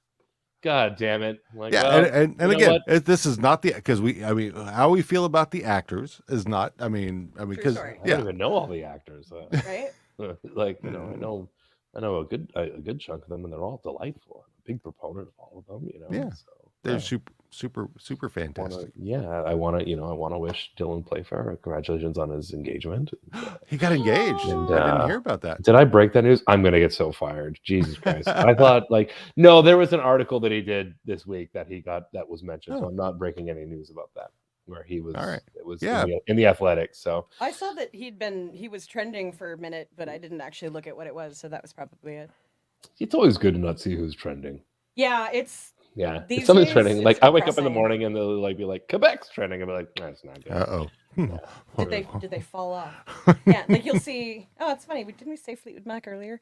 I was like, Fleetwood Mac is trending. Oh God, what happened? No, I don't need. They're pulling they're probably pulling the music off of Spotify. Yeah. Stevie Nicks says. Joni Mitchell did. I don't actually want to talk about Stevie Nicks. I'll get in so much trouble. I had a huge crush on her when I was in. I'm a Christine McVie guy. Okay. Nothing wrong with. I like them both. I'm a Tender in the Night, like 80s Mac, like Everywhere, Little Lies. I'm a Christine McVie fella, and oh yeah. No, I'm with you, but I will take both. So, and in front of Lindsey Buckingham, because they're right here. We've offered them. They're coming through the door. Perfect. That's a surprise for you. Happy birthday. It's Tiara's birthday, so. Oh, just Little Lies. Wait, it is your birthday? Well, Monday, yeah, a couple days. Oh, terrific! What are you gonna do? Are we allowed to talk about it? We're not doing anything this year. We just bought a house. We are doing karaoke the next weekend. That's what we're doing. We rented out a little rock box room next weekend when a couple of friends are going to be in town, and so there'll be 5 of us singing karaoke. Super exciting, right? What's your karaoke jam? Oh Jesus! I used to host karaoke. I've got Me too. I've got a list as long as my arm. And we've hosted together. List. Oh, that's funny. I used to also host a karaoke night. Worst job I ever had in my fucking life. I wouldn't say worst, but I've had some really bad jobs. But I definitely would say that the only times that it was worth it was when it was like the private parties that would pay us like $1,000 to do their corporate bullshit. corporate ones. Sure, yeah, I've had that before. I actually work for this company now when I write the trailer park games that actually like hired me to do their years before I worked for them, their karaoke party, their Nice. staff party, whatever. Here's my thing with karaoke. It's like a tweet. Like it's gotta serve the audience first, you know? Like I know some things people put up online on Facebook, Twitter, whatever, that are serving themselves. Like, no, make everyone else happy first. Like don't That's go what up there and be entertainment like, is about, yeah. that's entertainment. Yeah, you gotta do something that people want to hear. I can't wait till next week when I go and try to do like Czech karaoke. And I'd be like, I got this, guys. I go up and do fucking Kokomo, and they're just like, I'm like, that slays in North America. And they'd be like, you're not there anymore, honey. What American songs would slay in somewhere like that? Like David Hasselhoff? I went to this video dance party, and I'm gonna be honest, I went 2 nights in a row in Prague a couple of years ago, and like there were these moments where I'm like, I know these artists, but why are people losing it right now? Like Right Said Fred in Europe have so many more songs than I'm just acting. Well, and they're also very right wing. Yeah, the right wing said Fred. And that's how it goes. Yep. But like, you know, but like you get up there and they're like, why are you guys all, oh, you have the whole club, 1,000 people are doing a dance to a Right Said Fred song. What the fuck is going on right now? That's really interesting. Or like Erasure, and you're like, wait, why is this? I've never even heard this Erasure song, and people are like screaming into each other's mouths, like, "This is my song, guys! This is the song I had my child to." And you're like, oh, Jesus, okay, you know. I do remember that night there was. I'm not sure who Facebook user is, but yeah, you got to tell us. It doesn't show us on these things. For Facebook, it's weird. Yeah, I'm gonna since I said Kokomo, I'm guessing it's my girlfriend. I really, hope I really hope she's listening right now. On a nice Saturday. I remember that night there was like, okay, so you guys showed Black or White by Michael Jackson, and you showed Ghostbusters, which means that I danced while I was looking at George Wendt from Cheers on the big screen twice in one night. And can you guys say that you've done that? Probably not. Nobody's ever done that. You're the only one. Nobody's ever done that. We broke the rule. Oh, it was great. Yes. Dean usually sings songs from the 80s or Johnny Cash. Like predictably, he's got like I have so many songs that I do sing some Tenacious D. Yeah, you definitely do. I'm do you want to hear some I got the karaoke list right here. Yeah, what you got? Tell us what you got. You know what? Monkey Wrench by Foo Fighters is good because if you can pull off the like not breathing bridge, people will lose their goddamn minds. That's a good one. If you can do both the falsetto and the baritone of Rasputin.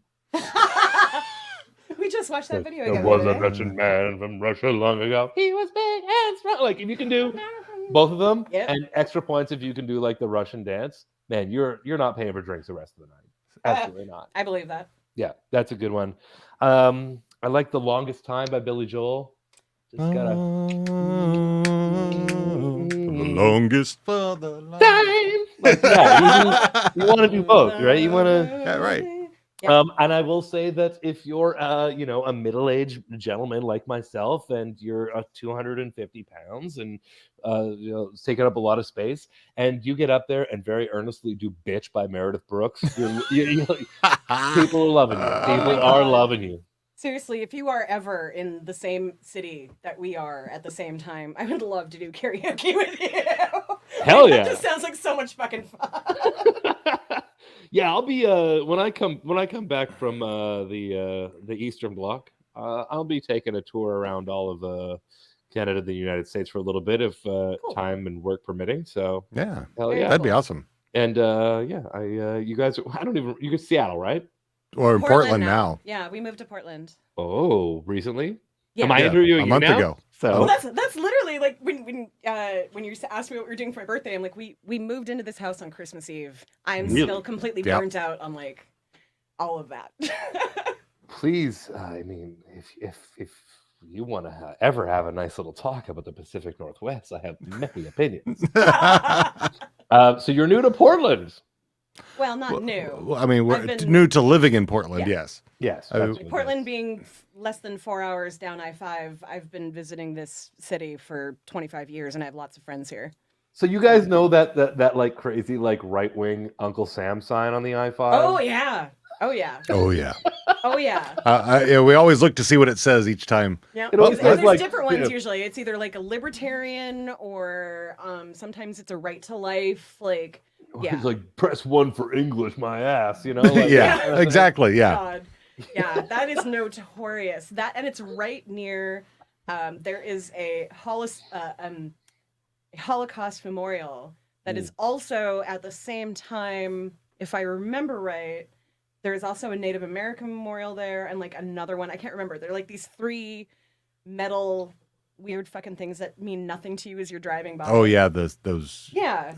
art installation. Well, they're actually memorials. Oh, is that but what they? you don't fucking know. No, yeah, it just looks like It just somebody. looks like weird art. Yeah. We gotta that do part what. of- After like the Soviet Union crumbled in Lithuania, they had so many Stalin statues, but there was still like Russian people were like, we want to keep the Stalin statues. Like, okay, and so they made this park which is called Stalin World. So they were like, yeah, we didn't destroy any of your statues. You can go see them anytime you want in Stalin World. And so there's this one park that has every Lithuanian Stalin statue, and I don't know why we just didn't do that in North America. I want a Lithuanian version of vacation now, where it's instead of Wally World, it's Stalin World that they're trying to get to. Just get to walk around and just be like, oh, so you had that mustache longer than I thought, huh? It's like, your mustache bigger than Brezhnev's eyebrows. Great, let's do this. Terrific.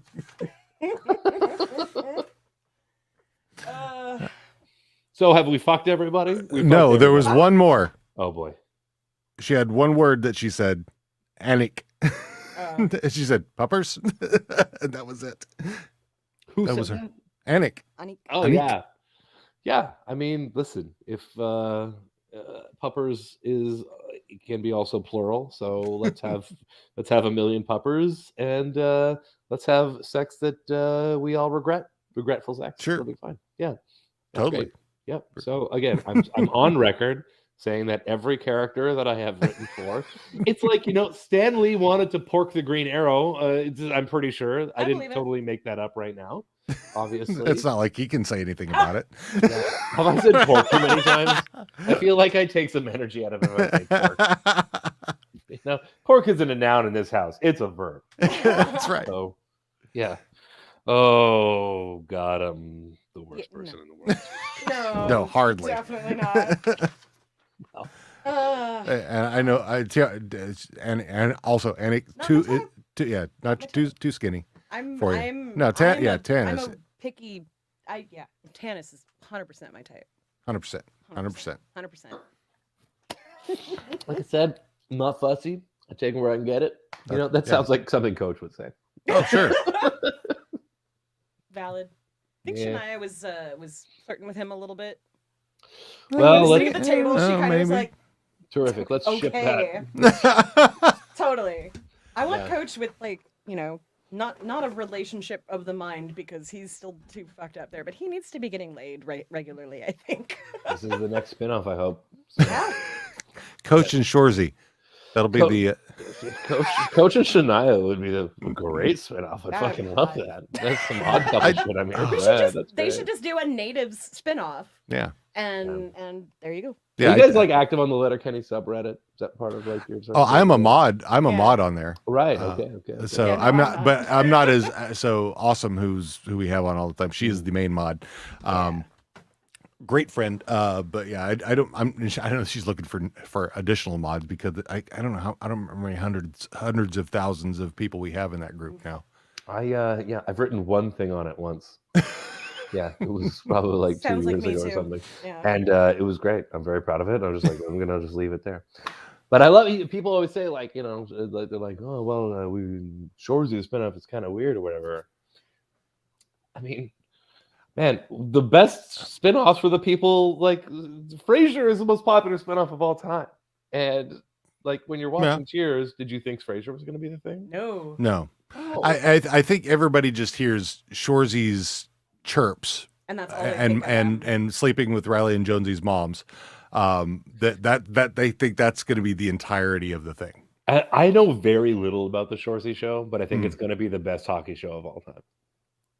I'm looking forward to it. I'm going to get on board with that. I think Shoresy is going to probably blow people's minds, and I'm extremely excited about it. Extremely excited about it. I'm really, really looking forward to it, and if it's bad, I'm going to blame it all on you.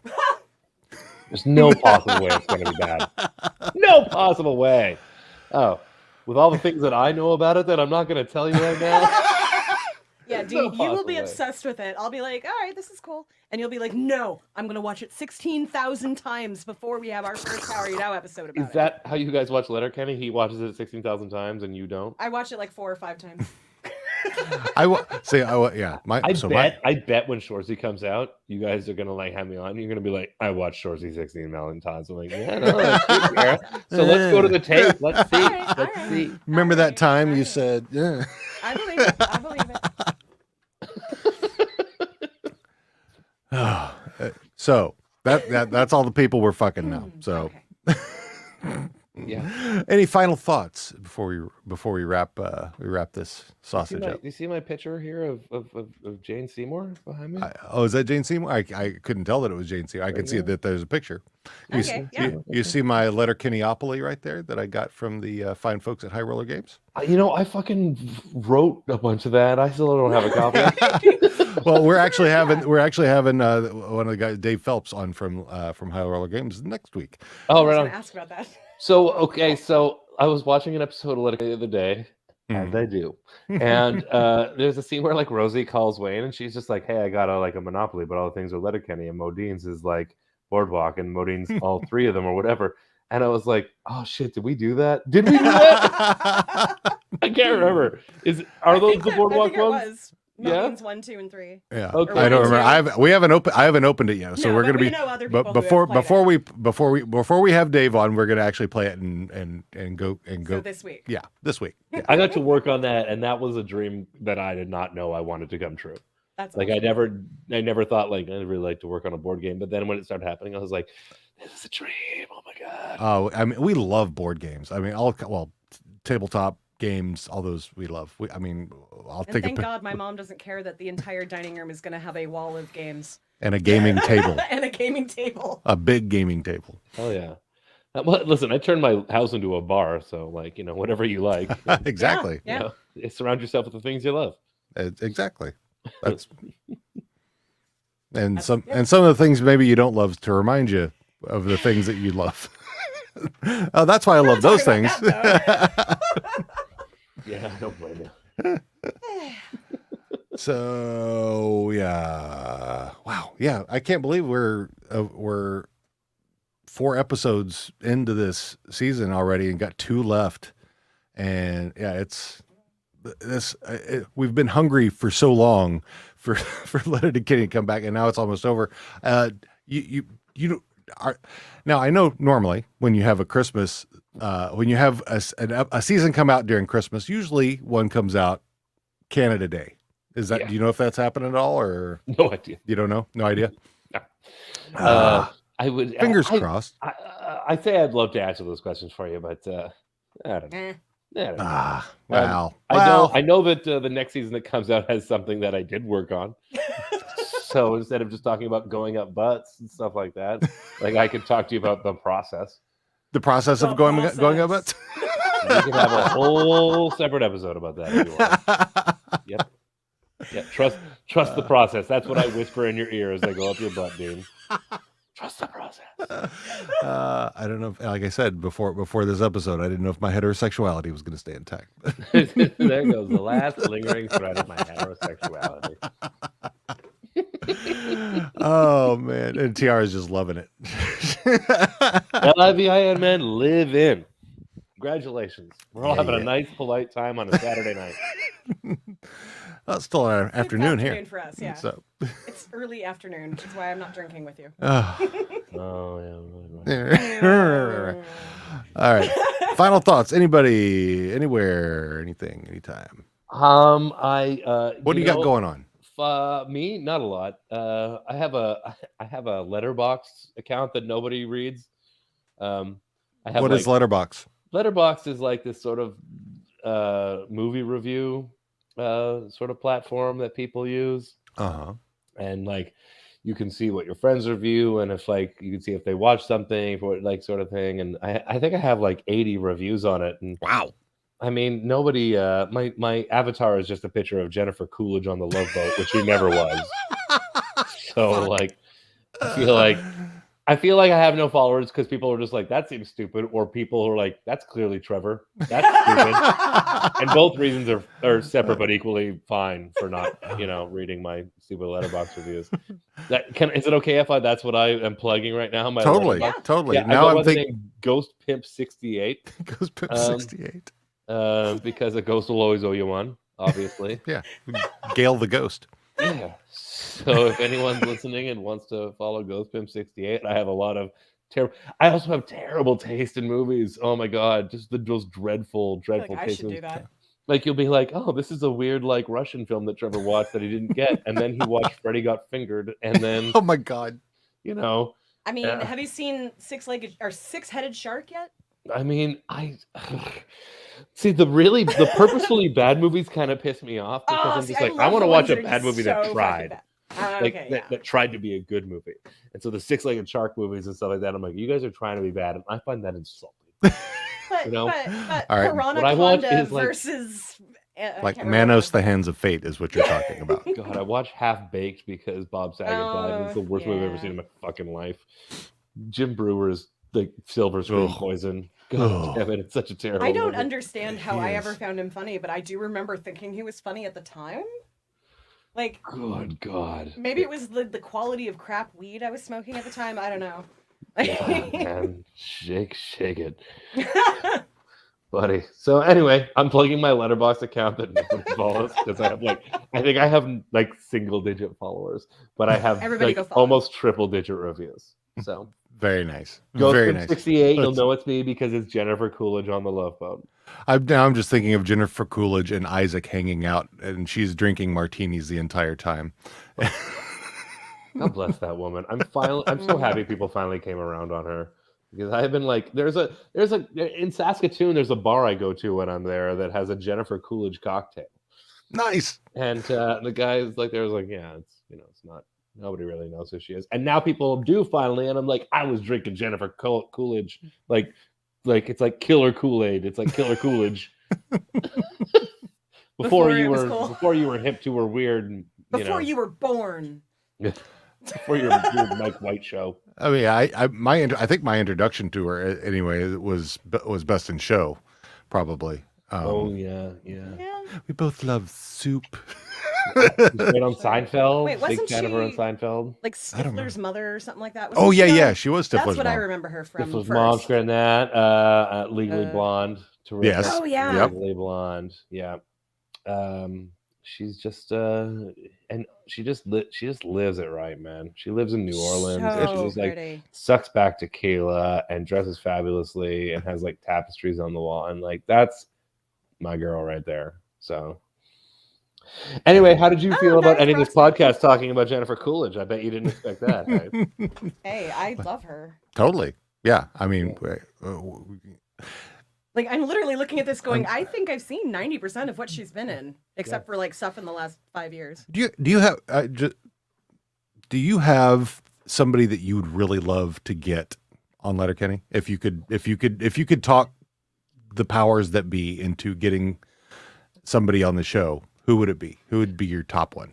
I mean, that's the question would be like, okay, someone who I think would fit the show, obviously. But yeah. That, it would have to be favorite people that like, and I don't have a lot of them, but like my favorite people on the screen are Jane Seymour, John Lithgow. Oh yeah, is fucking priceless in everything he does. That guy has physical comedy down, and that's not something you can teach in my mind. It's like my favorite physical comics like him and Dick Van Dyke and John Larroquette, and like Night Court is not funny unless John Larroquette's making his weird body movements. Agreed. Yeah. Kevin Kline is a favorite of mine. Oh yeah.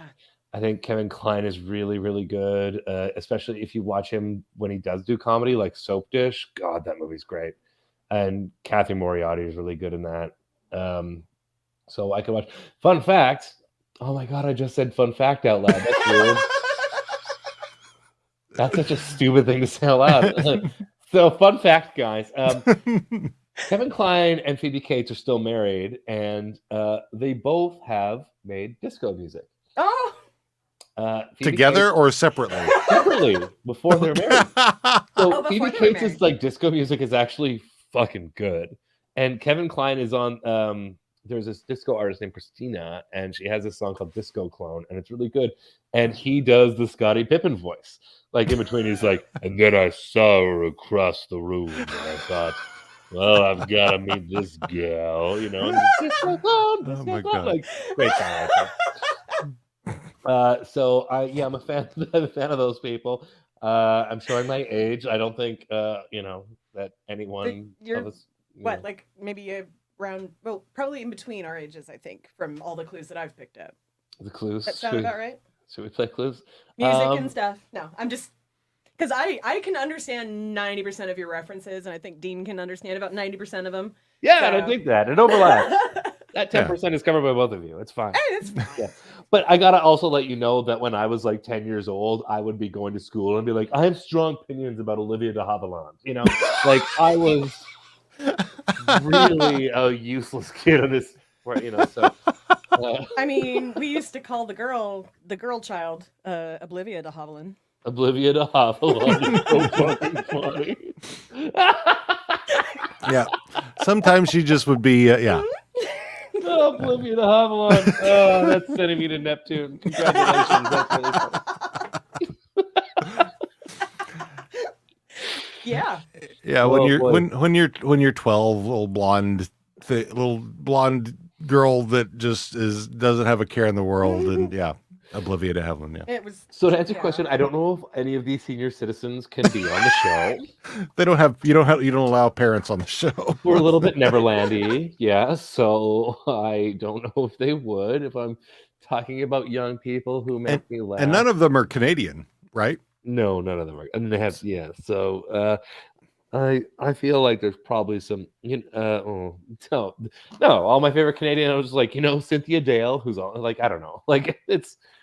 I'd love to see. And now I've forgotten his name. Was on Republic of Doyle. His name is escaping me right now, but God, and I've seen him. So I've seen him in it's a lot like of true crime. Yeah, it's all the Canadian true crime shows that we've seen Kanye Teo on. We've seen Jess Salguero on. So now I'm gonna have to look that up. Republic, and because I think even Patrick had mentioned was friends with him or something. Yeah, had worked with him before. Public of Doyle. Come on. Where are you at, Doyle? I went to Newfoundland once and I got there and the first thing they told me was that they're nothing like Republic of Doyle. Right. Yeah. I've heard St. Did John, not feel represented. Alan Hawko. Okay. Is I think the Newfie hockey players on Letterkenny are on Republic of Doyle, aren't they? I don't know if they. It wouldn't surprise me. I mean, I didn't recognize them because we watched Republic of Doyle after during the apocalypse. Yeah. So we kind of binged it, and it was a fun. It was like Canadian Psych in a way. Yeah. Which is all filmed in Canada anyway. You know what? The people that I would want on Letterkenny, this maybe sound like Sacrament or something, are like also like undiscovered actors that I don't know yet. That would be I have friends of mine who I think would probably kill it in given a comedic role on television, maybe. Yeah. But like that's about it. All the people I would say that I would champion are yeah. Let's get John Lithgow recreating his character from that Stallone movie where they're on a mountain. Cliffhanger. Yeah. Get Lithgow to be a badass. Like, get him to be the guy from 2010, Another Space Odyssey, or whatever it's called. A Space Odyssey. That'll fly in the Letterkenny universe. Continue. With Roberta Bondar. Hey, Canadian hero. Don't joke about it. Big Bondar guy over here. Oh God, I when I hear some of the lines, like the whole thing of at the very beginning of the open where Wayne is drunk and they're talking about Moncton and the bar, the 3 for $9. I'm thinking that has to be a true story in some way, shape, or form. Oh, yeah, I bet it is. And I'm just wondering whose story that what really was. But I bet I don't know either. But I bet it's a real story. Yeah. It was too good not to be. Yeah. It was like it just flowed so smoothly. But the whole Loney thing really just that entire thing. I listened to that over and over just because. What are you gonna do with that Loney? See, the thing about you Americans is that you can drive 2 hours and hit another like big city with its own like specific type of like food and culture and stuff. Yep. You're just like, hey, I'm in Nashville. I'm gonna drive to Cincinnati and eat Skyline fucking chili or whatever. You know, whereas like here, people just don't go to those places. But I do. Like, I am one of those people who's championed, like, yeah, Saskatoon's one of the best cities I've ever been to in my entire life. And so when I get back in a few months, I'm definitely going to Moncton. And I'm going to be like, who here knows Eric's Trip? And they'll be like, no, you're super old.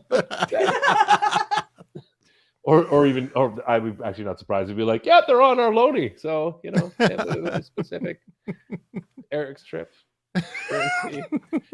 Oh, I'm getting into it now. Okay. All right. Yeah. Eric's Trip we're our Sonic youth. So. Oh, okay. Yeah. All right. Yeah. We'll have to look them up. Well, hopefully they're on Tidal. I will probably love them because I totally grew up in Seattle. So yeah. Oh man, Eric's Trip. Then I gotta say, like, Eric's just listen to the Peter EP, man. That record is just top to bottom, real good. Give it like. I'm not gonna. Okay, continue. You guys want to have a whole other episode about Canadian indie rock? Because I'm your guy. Well, maybe. Cool. Yeah. That maybe is like when I asked my dad for something expensive for Christmas. Maybe. Maybe. Oh, sure. Let me think about that. And I would just be, do I have enough time to go smoke some more weed? But yeah, we're almost at 2 hours here, so yeah. But yeah.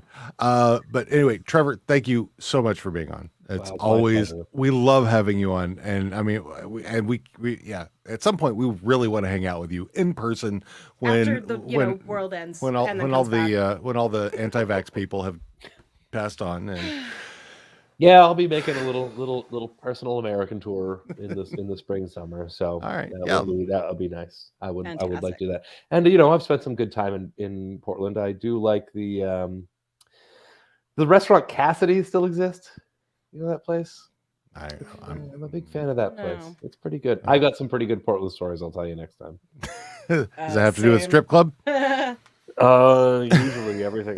Yeah, no. I mean, there is a reason why we used to come to Portland for my birthday weekend every year. Stripper karaoke. You want to get on stage? Stripperoki. Yes, actually, yes. Absolutely, yeah. Yeah. I know how we do this. Thanks, Facebook user. Thanks for saying nice things, Facebook user. Oh, here's something for you. This is coming from Russia. It looks like. Holy shit! That's Cyrillic. Did you guys even know you could have Cyrillic on the screen? No. I had no idea. But there you go. I love those backwards ends. It feels so good. Do you pronounce them differently? Did you suck in when you say? Tannis whistling. She's a sucking whistler. You don't say "n," you say "me." The lights you say "me." Yeah, exactly. Okay, we need to button this up. All right. Great. Cool. Tight. All right, so hang on for a bit here. Where's my stuff? All right, so yeah. Anyway, we'll talk to everybody soon.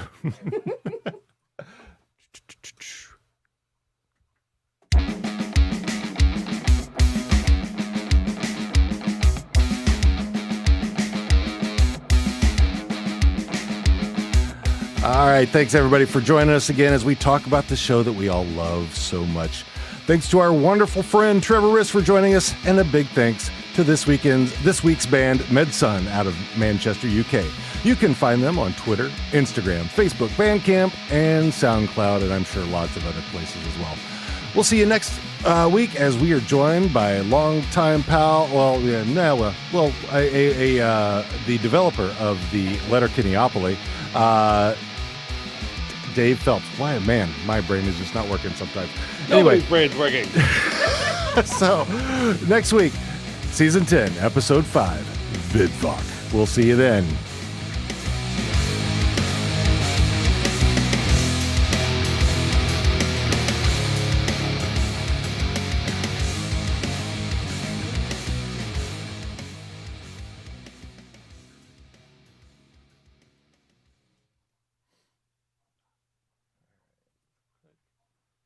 I'm guessing that you didn't change that copy from Renee.